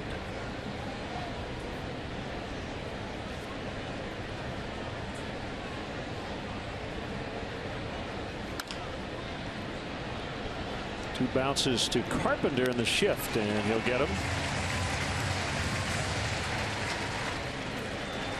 Follow Cubs baseball live with the MLB.com @BAT app. Stay up to the moment at any moment with game day, live game video highlights, StatCast, news, and more. Download MLB.com @BAT, the #1 app for live baseball on your phone and tablet. I guess the Cardinals had been scouting O as he pitched in Asia since 2009.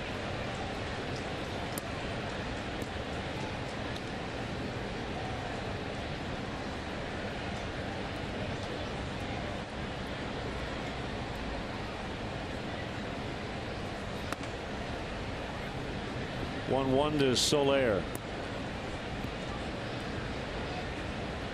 Not a real tall guy, 5'10", 205. Very sturdily built, though. Kind of an old-fashioned drop and drive type delivery.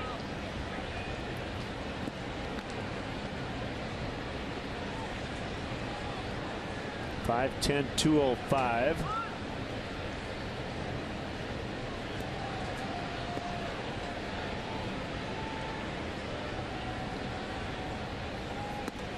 Here's that slider. Right-handed hitters have a very difficult time recognizing that pitch.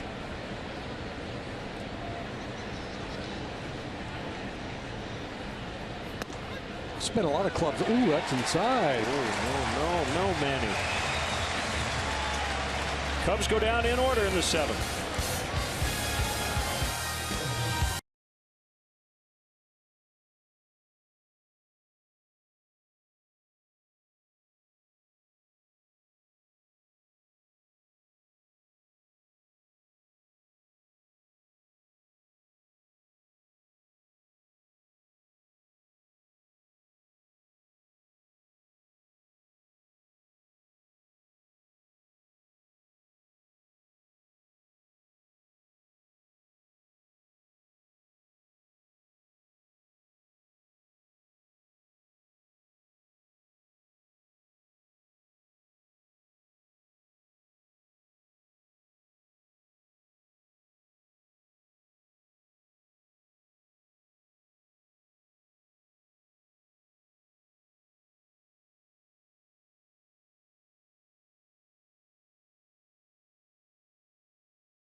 Presented by Blue Cross and Blue Shield of Illinois. Cap and Holly will break it all down for you.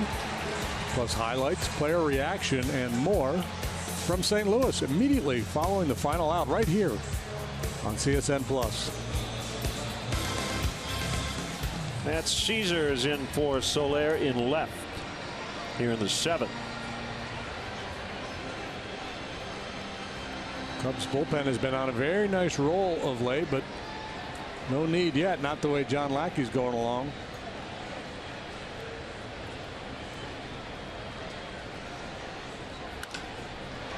Molina with a ground ball base hit in the right center. Again, first pitch swinging. If you're a Cardinal hitter, why not? You throw so many first pitch strikes, might as well go up there and take a whack at one. Especially at this stage of the game. Early on, you might think, well, let's take some pitches, see if we can get the pitch count up. But once you get into the later innings, that's no longer an issue. 71 pitches made by Lackey here working in the 7th.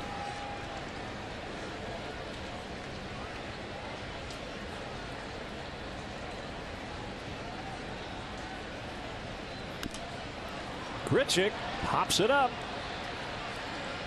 Cardinals continue to swing away early as Zobrist makes the catch.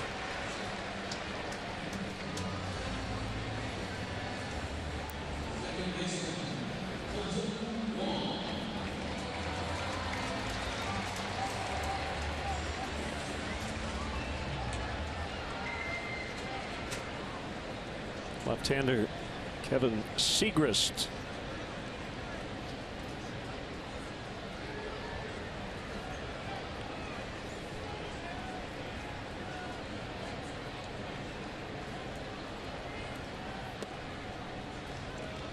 Change piece.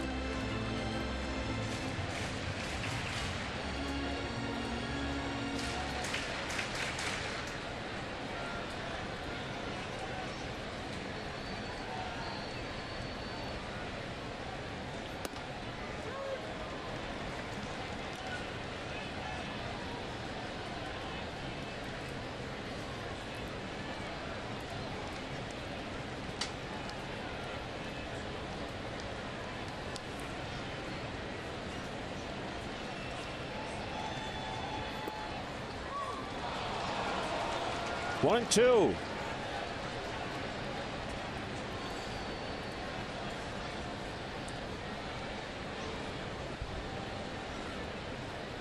Adams for the pitcher on deck.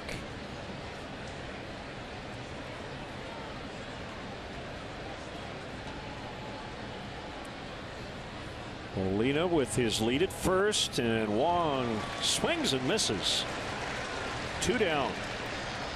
First strikeout since the 4th for Lackey, who fanned 5 in a row early in the game. He's now got 8. Change up, and then a couple of cutters or sliders to get Wong.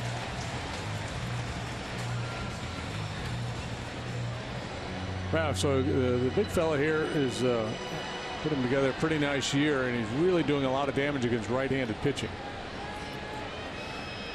And the Cardinals pinch hitters have been deadly.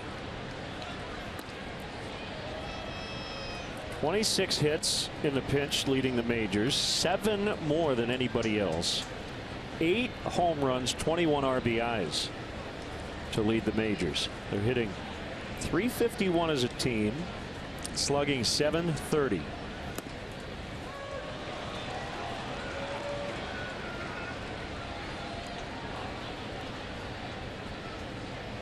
And Adams a big part of that.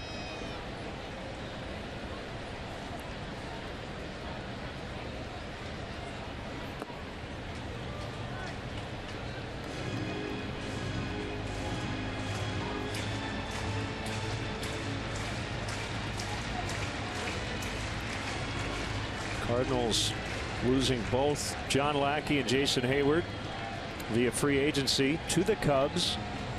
And they're in jeopardy of losing twice here early to Lackey. Oh, that ball is hit a ton to center. Fowler will not have a play, and we're tied.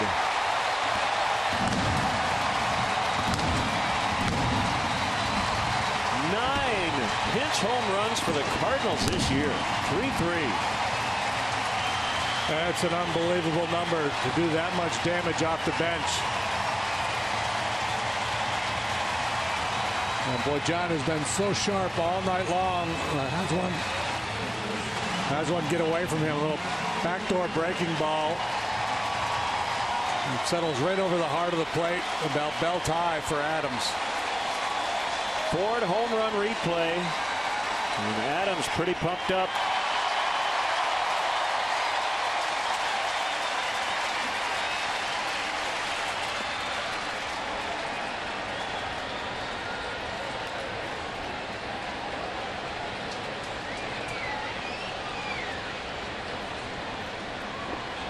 Yeah, it felt like John way out pitched Wainwright, but even saying that, it was just a 2-run ball game against a team that hits for a ton of power.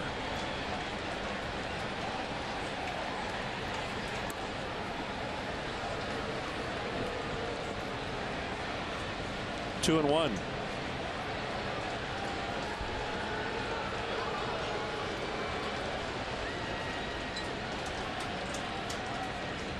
Yeah, and the irony of it is, had John not been so good and so efficient, you probably have the bullpen working and you're ready to react, maybe with a left-hander there to Adams. But the way he'd been going along, Joe saw no need to have anybody up. Understandable.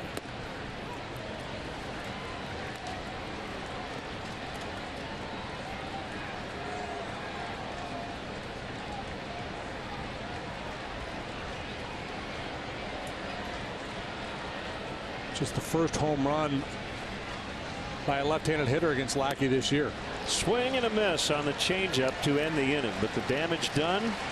Pinch hitter Matt Adams with a 2-run blast, and we're tied at 3.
Matt Adams with a 400-foot-plus home run to straightaway center.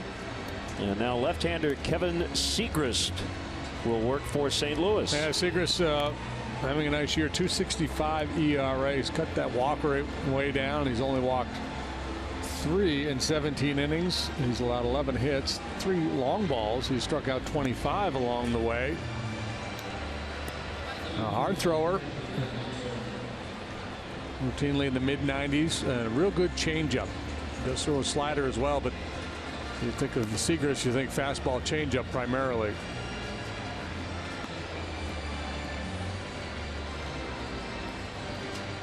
Montero, Baez, and Russell.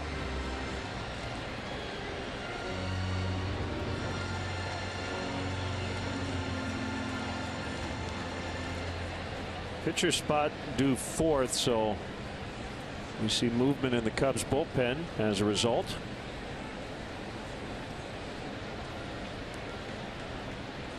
Lackey's only made 87 pitches through 7, so would not say he's fatigued, but you gotta score a run here in the tie game.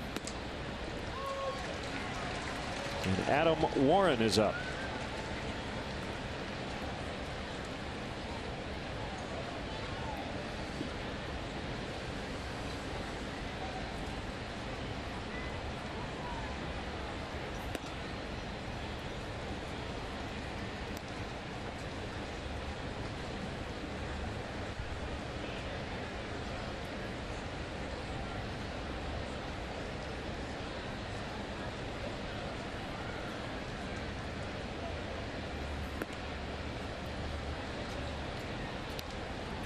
Two and one.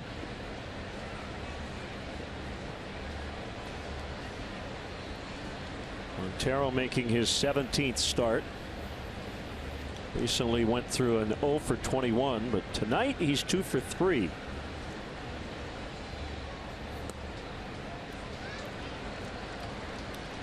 Three and one, and if he reaches, because of the 3-catcher setup, you could possibly pinch run for him. And I like, leaving the lefty in there against Seagrass. Kind of takes away his changeup a little bit. Takes away one of his best weapons. There's ball 4. And Travis Wood has taken off his sweatshirt in the dugout, and he is going to run for Montero.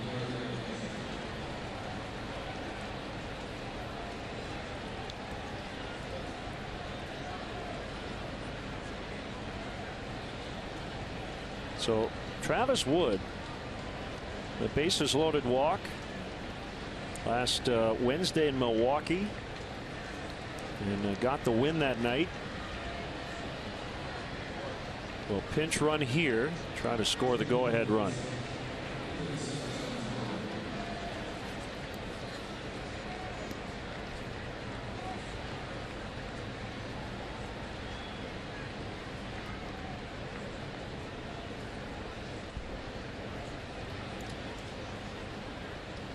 Travis pitched in the ball game yesterday.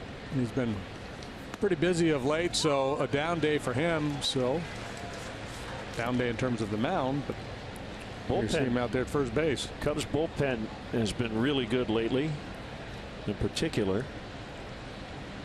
And they're going to need them to be good again tonight.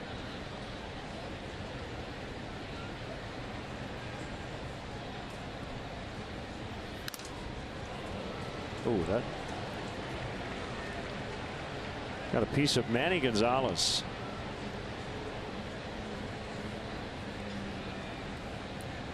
Says, just make sure my clicker is okay. Glancing blow off the mask.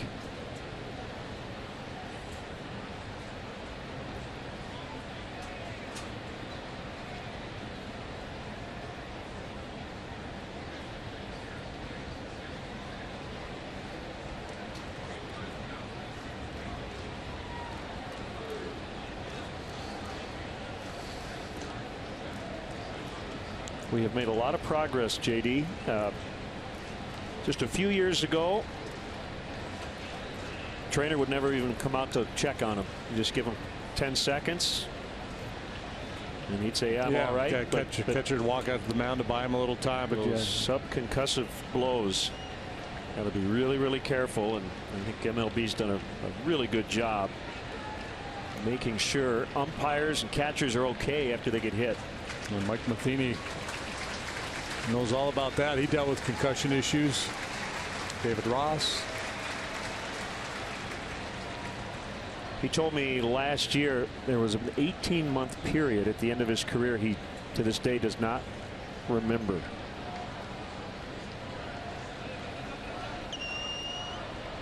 It's like they want some water for Gonzalez before we continue. I mean, think about that, a year and a half that he couldn't account for. Yeah. That's scary stuff. Now, I wish I couldn't remember the last 18 months of my career. But not for that reason. Yeah. Right.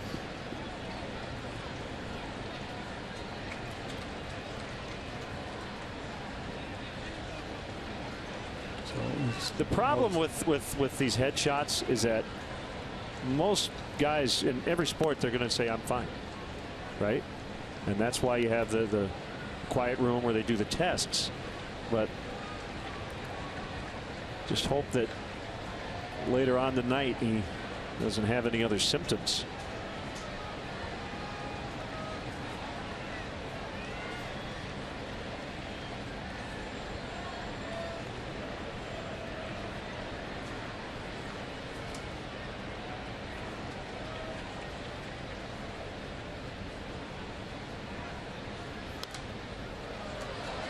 Yeah, and with a catcher as active as Molina back there, the way he moves around, he'll really slide well off the plate, and that leaves the umpire vulnerable. And you just saw a great example of it on that last pitch. Molina slid way over, well off that outside corner, and Gonzalez was pretty exposed there. So Gonzalez has two options: hold his ground or slide out there with Molina, and perhaps have his concept of the strike zone skewed a little bit. Wood will hold as Molina tumbled pouncing on that pitch. It got away and then tried to make a graceful recovery, and I think he did. Yeah, he kind of does a little blowout and pops up.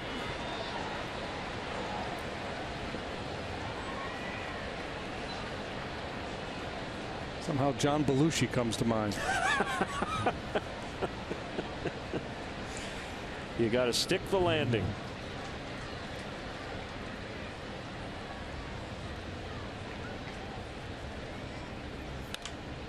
Pulled to left. Holiday in. And he's got it.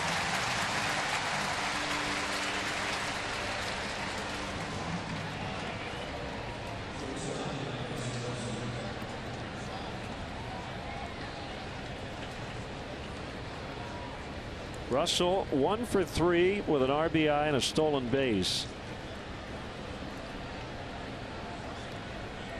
Working his way out of a slump. Tommy La Stella now in the on-deck circle.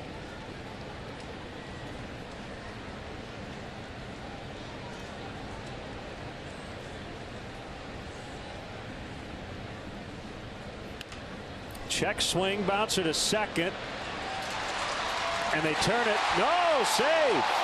And I bet the Cardinals are going to ask for a replay here. Very close at first. Russell called safe to keep the inning alive. We'll see. Nope. Maybe not.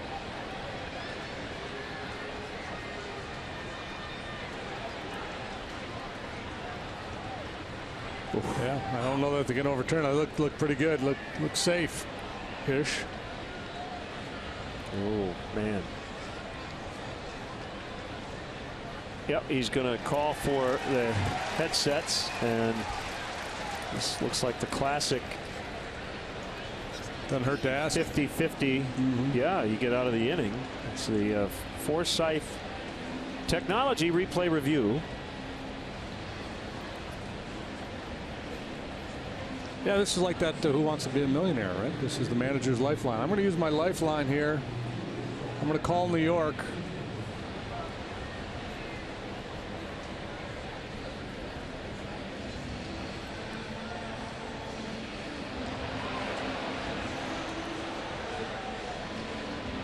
Throw just a little bit behind Diaz, maybe upsets the timing of that play a little bit. And the other part, the other piece of it too, is with the neighborhood play. The shortstop's got to stay home a little bit longer to make sure they have the ball and the base at the same time. It looked like Diaz did. Yeah, he did, and I mean, the point being that, without that, he might have been a little more aggressive flying across the bag. He might have cheated a little bit. You see, there's no cheating going on there. So the call likely stands. Stands are confirmed. They're going to stick with the original call.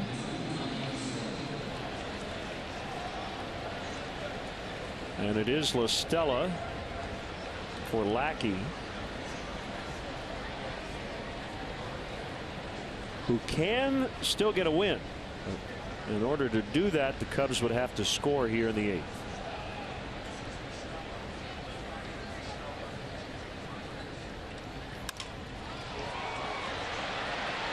It's not going to happen as Grichuk makes the catch and the inning is over. Midway in the 8th, 3-3.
Adam Warren into pitch.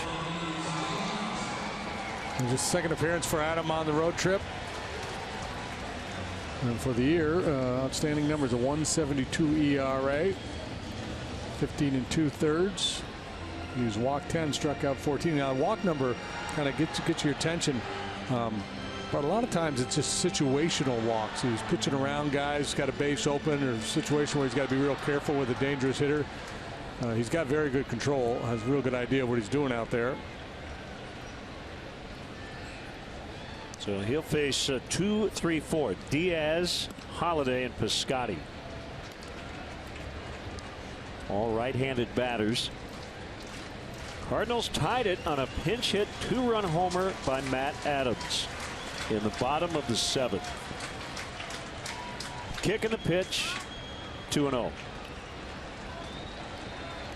Trying to get Diaz to expand the offer at that slider off the outside corner. Now he's in a bit of a pickle, down 2-0. Has to make a pitch here to get back into the count.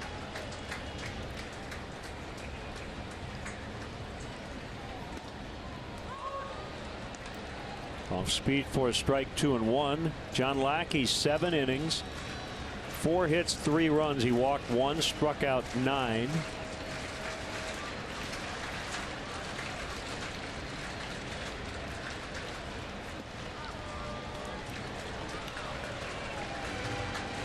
Three and 1. Bullpen with an 0.72 earned run average over the last 8 games. 2 earned runs in 25 innings.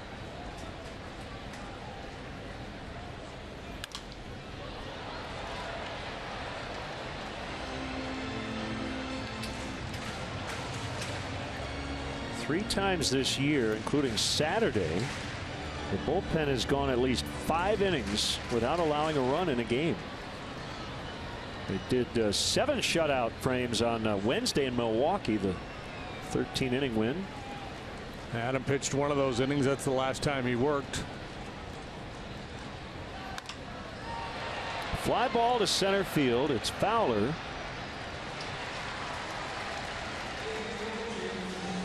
So 1 out for Holiday.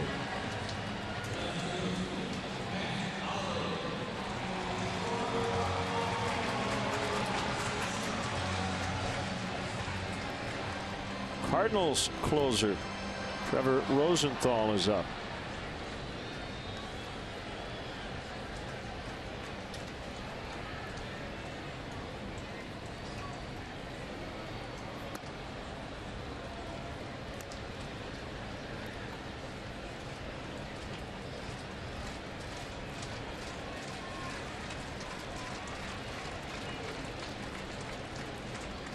From the stretch with nobody on, the 1-0. So Warren behind Diaz, and same with Holiday.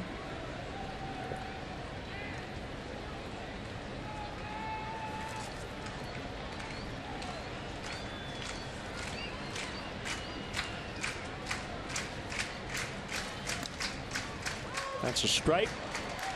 Cubs lost 2 of 3 in San Francisco over the weekend. The Giants, now having won 10 of their last 11, are hosting the Padres this evening. Drew Pomeranz and Johnny Cueto. They're scoreless in the second. Liner to right. It's Bryant. 2 down.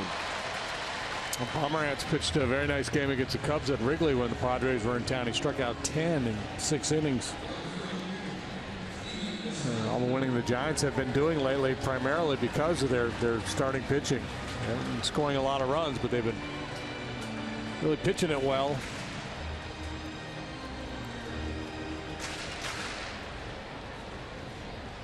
Tigers a final 5-4 over the Phillies. Miguel Cabrera with 2 home runs. They hit 4 solo shots and have now won 7 of 8. Has this stretch coincided with the Ausmus sweatshirt on home plate? Probably, yeah. They're back to 500.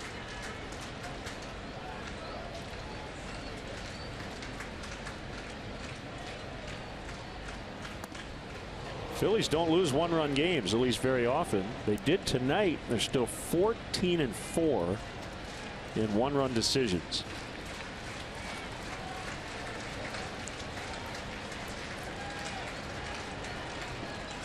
One and one on Piscotty. Cardinals cleanup man. Ross. Yeah, took a bite out of David. Got nicked by that foul ball.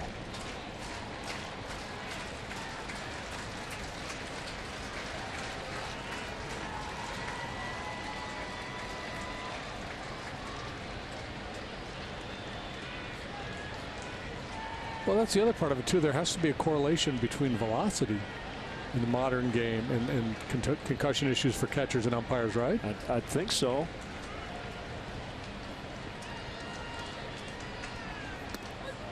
Called strike 3. So Warren works a 1-2-3-8, and not an easy trio to navigate.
Try to get it done against the closer in a tie game, Trevor Rosenthal.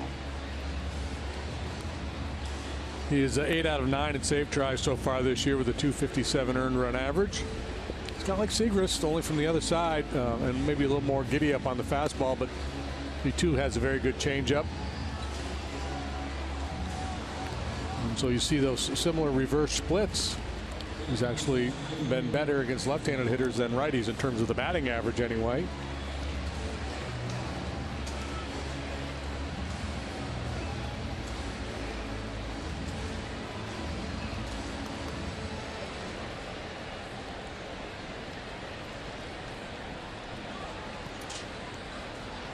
Rosenthal debuted with the Cardinals in 2012.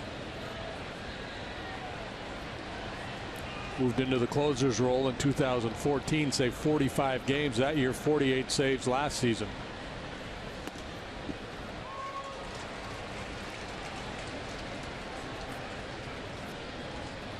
Oh, and 1 on Fowler.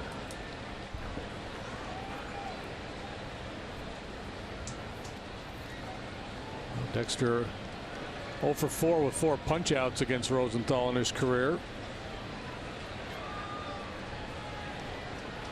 Make a little contact, maybe something good will happen. Home run swing that time, 1 and 2.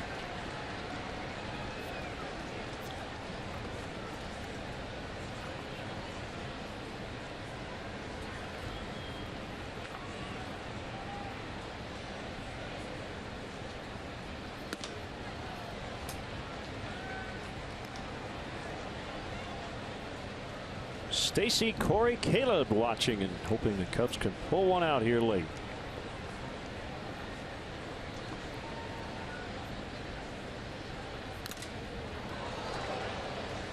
Molina got hit on the mask.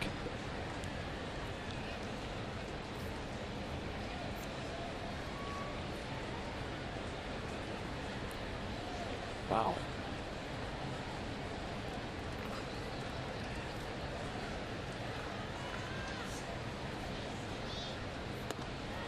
Fastball a little bit off the plate.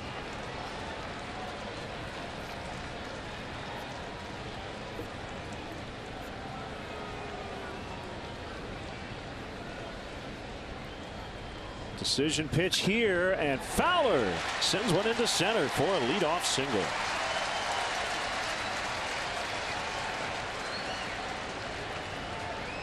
So on twice in 5 tries tonight. Well, yeah, Rosenthal aggressive with the 3-2 fastball, and Fowler ready for it. And that's what happens when you have the reputation, an earned reputation of taking borderline pitches and willing to accept your walk. You're going to get some pitches to hit in counts like that. A hefty home run leaderboard for the Cubs.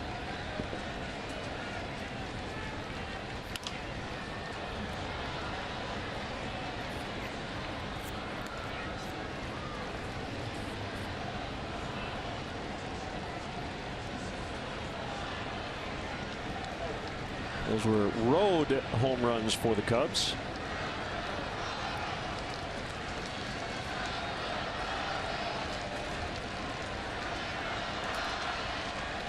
The 0-1 to Bryant misses.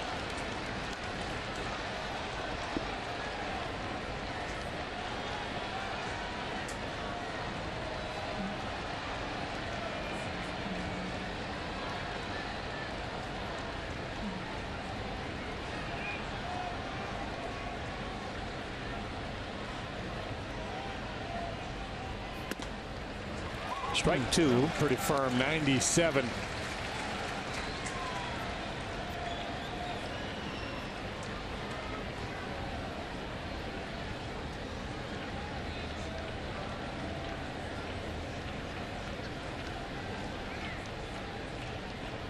Got to get that front foot down early against a guy like Rosenthal.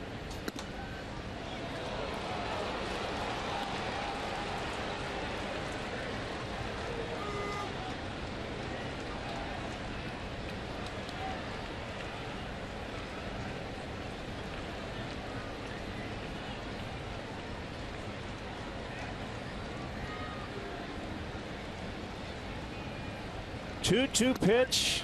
Called strike 3. Not much you can do with that, can you?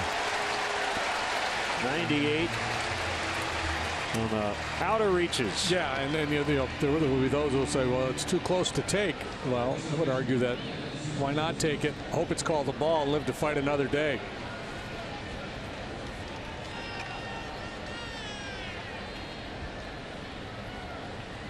Unless you've got an umpire back there that has proven that he's just going to be huge, and you know he's going to expand, and that hasn't been the case here consistently with Gonzalez tonight. At times, yes, but not consistently, not enough to force hitters to go out there to try to make contact. Zobrist. It's a foul pop out of play. Sellout tonight, 45,008. The 7th sellout of the season, and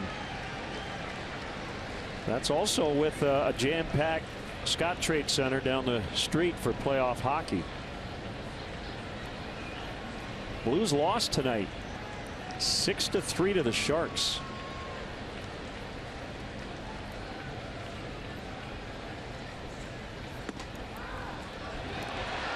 Fowler able to get back. Moss kept that ball out of right.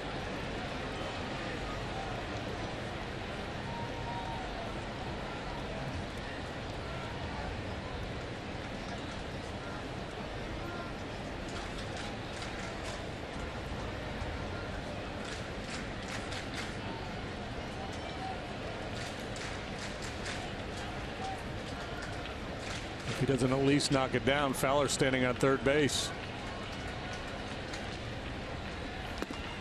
There's that good changeup. 1-2. You know you've made a quality pitch when you get Zobrist to swing and miss. Yeah, he doesn't swing and miss all that often, and almost never in the strike zone.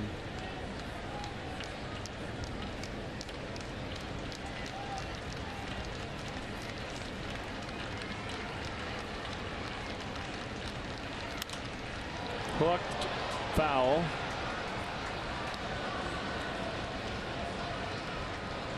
Came back with the changeup. That one a little up, a little in compared to the last one, and Zobrist put a good swing on it.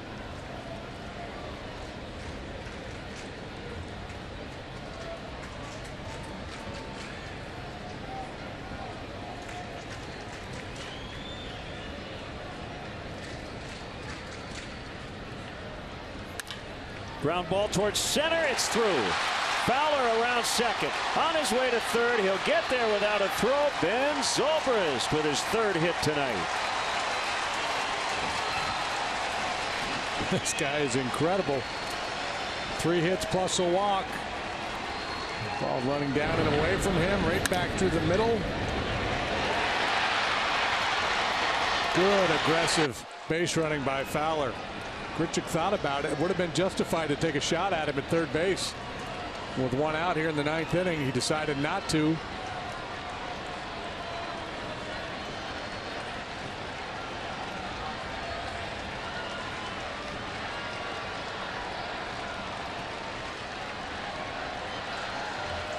First and third, 1 out in a tie game. Big moment.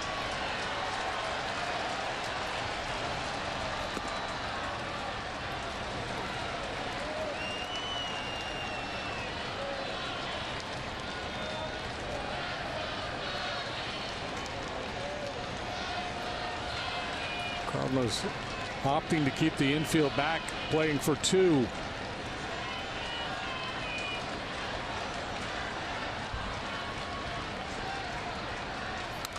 Fouled away. No exaggerated shift against Rizzo, although the shortstop Diaz pretty close to second. You probably figure with Rosenthal's velocity, Rizzo less likely to exploit that hole on the right side of the infield, so they're more defending the middle.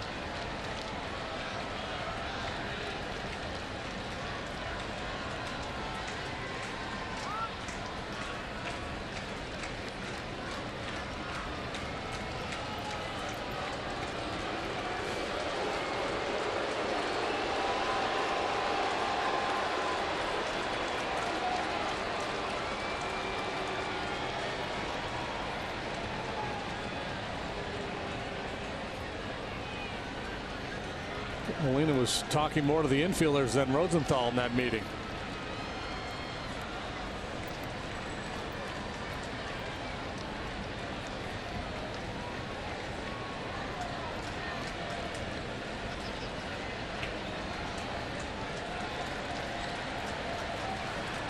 Fowler at third, Zobrist at first. And a 1-1 to Anthony. And that's going to be a double play as Carpenter makes the catch, and that soft liner doubles off Fowler at third. And we remain tied.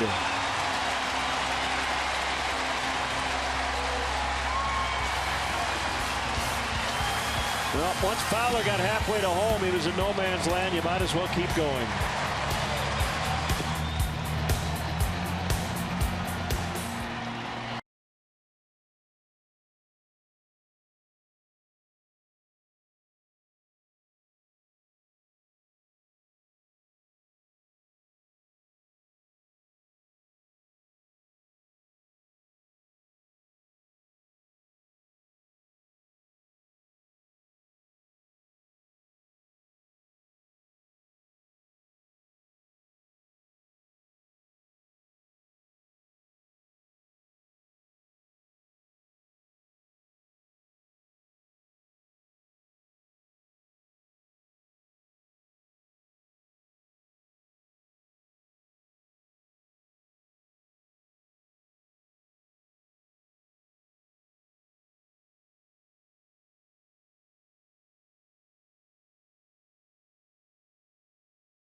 For the Cubs in the top half, dies with this little flare double play ball, and Dexter Fowler on third base. His responsibility to be aggressive coming down that line, give himself a chance to score on a ground ball. And as Len said, halfway down towards home plate, he just decided there was no way he was going to make it back, so he gambles, hopes the ball's going to drop. It does not. The Cardinals get their double play. Yeah, because once he made his first move, that hesitation, if he tries to go back to third, he's out anyway. And if Carpenter drops the ball, he can't score. So Warren will try to get this one into extras as Moss takes a strike. Strikeout. He lined into a double play and flied to left.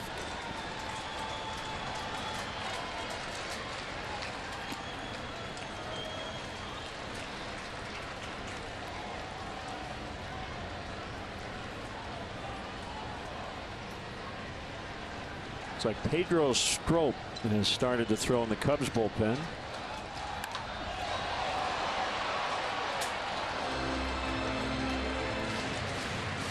And Jonathan Broxton in the Cardinal pen. That ball's floated anywhere else on the infield. Fowler gets back. Yep.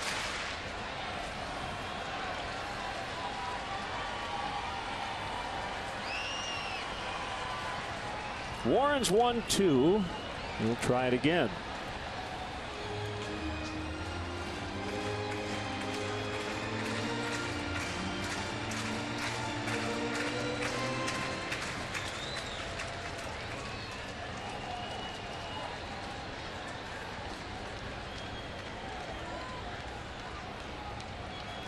Here it is, 2-2.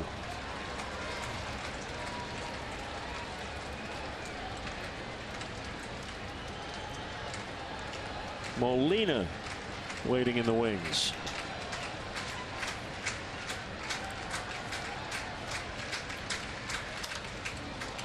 Popped him up. Let's see if Ross has room. He doesn't. That one hit in the third row.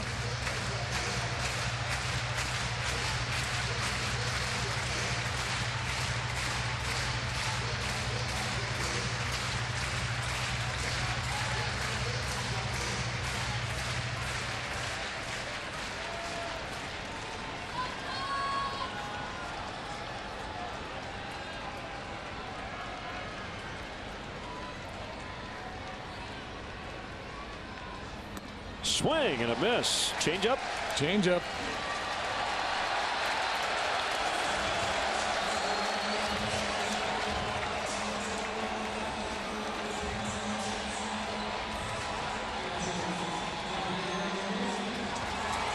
That's why Warren is likely to be a good rotation piece at some point. He's got multiple weapons.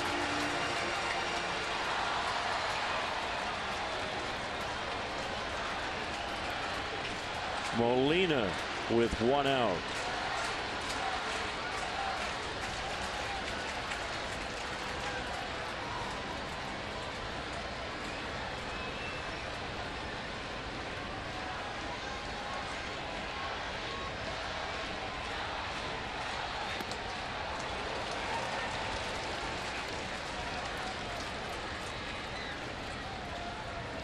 Because Molina does not run well, that allows Ben Zobrist to play in shallow right field, almost like he was a pull left-handed hitter. He shoots the ball the other way quite frequently. You see the outfielders are shifted around that way, and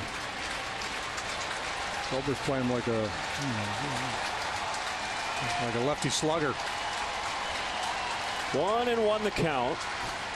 Warren throws on a bounce to the shortstop. Russell, this time no hesitation. Remember the last time, or 2 at-bats ago, Molina kind of jogged down the line and Russell made a throwing error. Not this time. 2 outs. And it's Grichuk.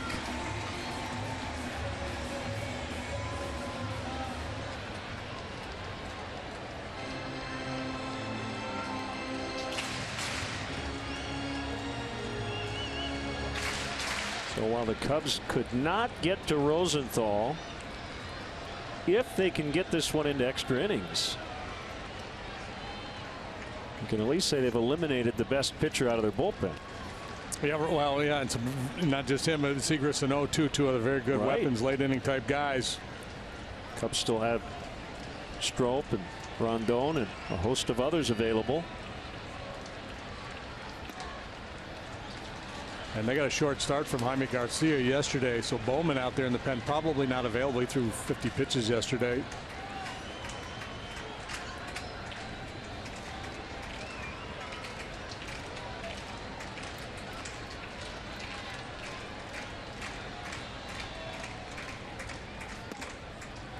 Two and one.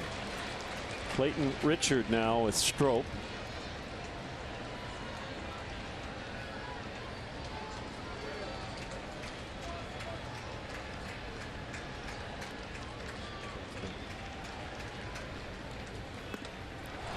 Two.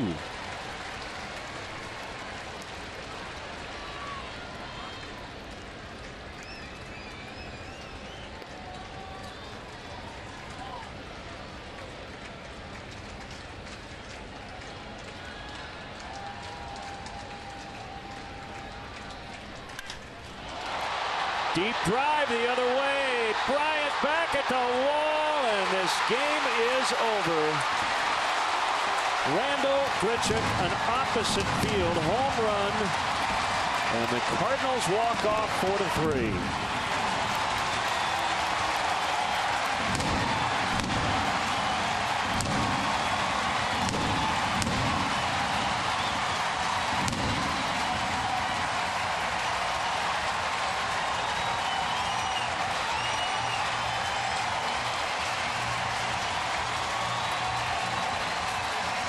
Never fun to get walked off against, but on a night like tonight when John Lackey was so good for so long, it just felt like a W, and this difficult road trip continues.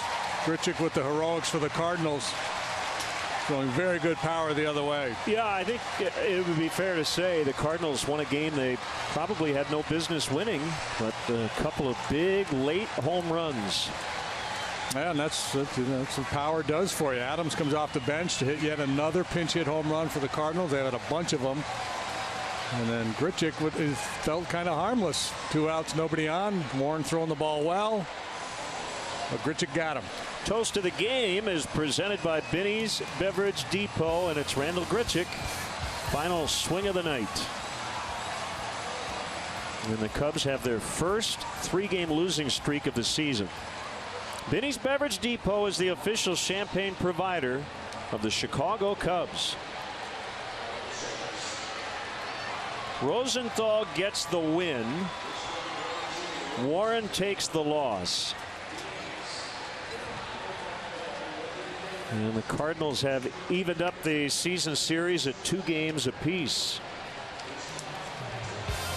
We're back here tomorrow, 5:30, for our pregame coverage on CSN for Game 2 of this series against the Cardinals. For JD and our entire crew here in St. Louis, Len Casper with your final score. Cards 4, Cubs 3. Stay tuned. Blue Cross Blue Shield Cubs postgame live is next.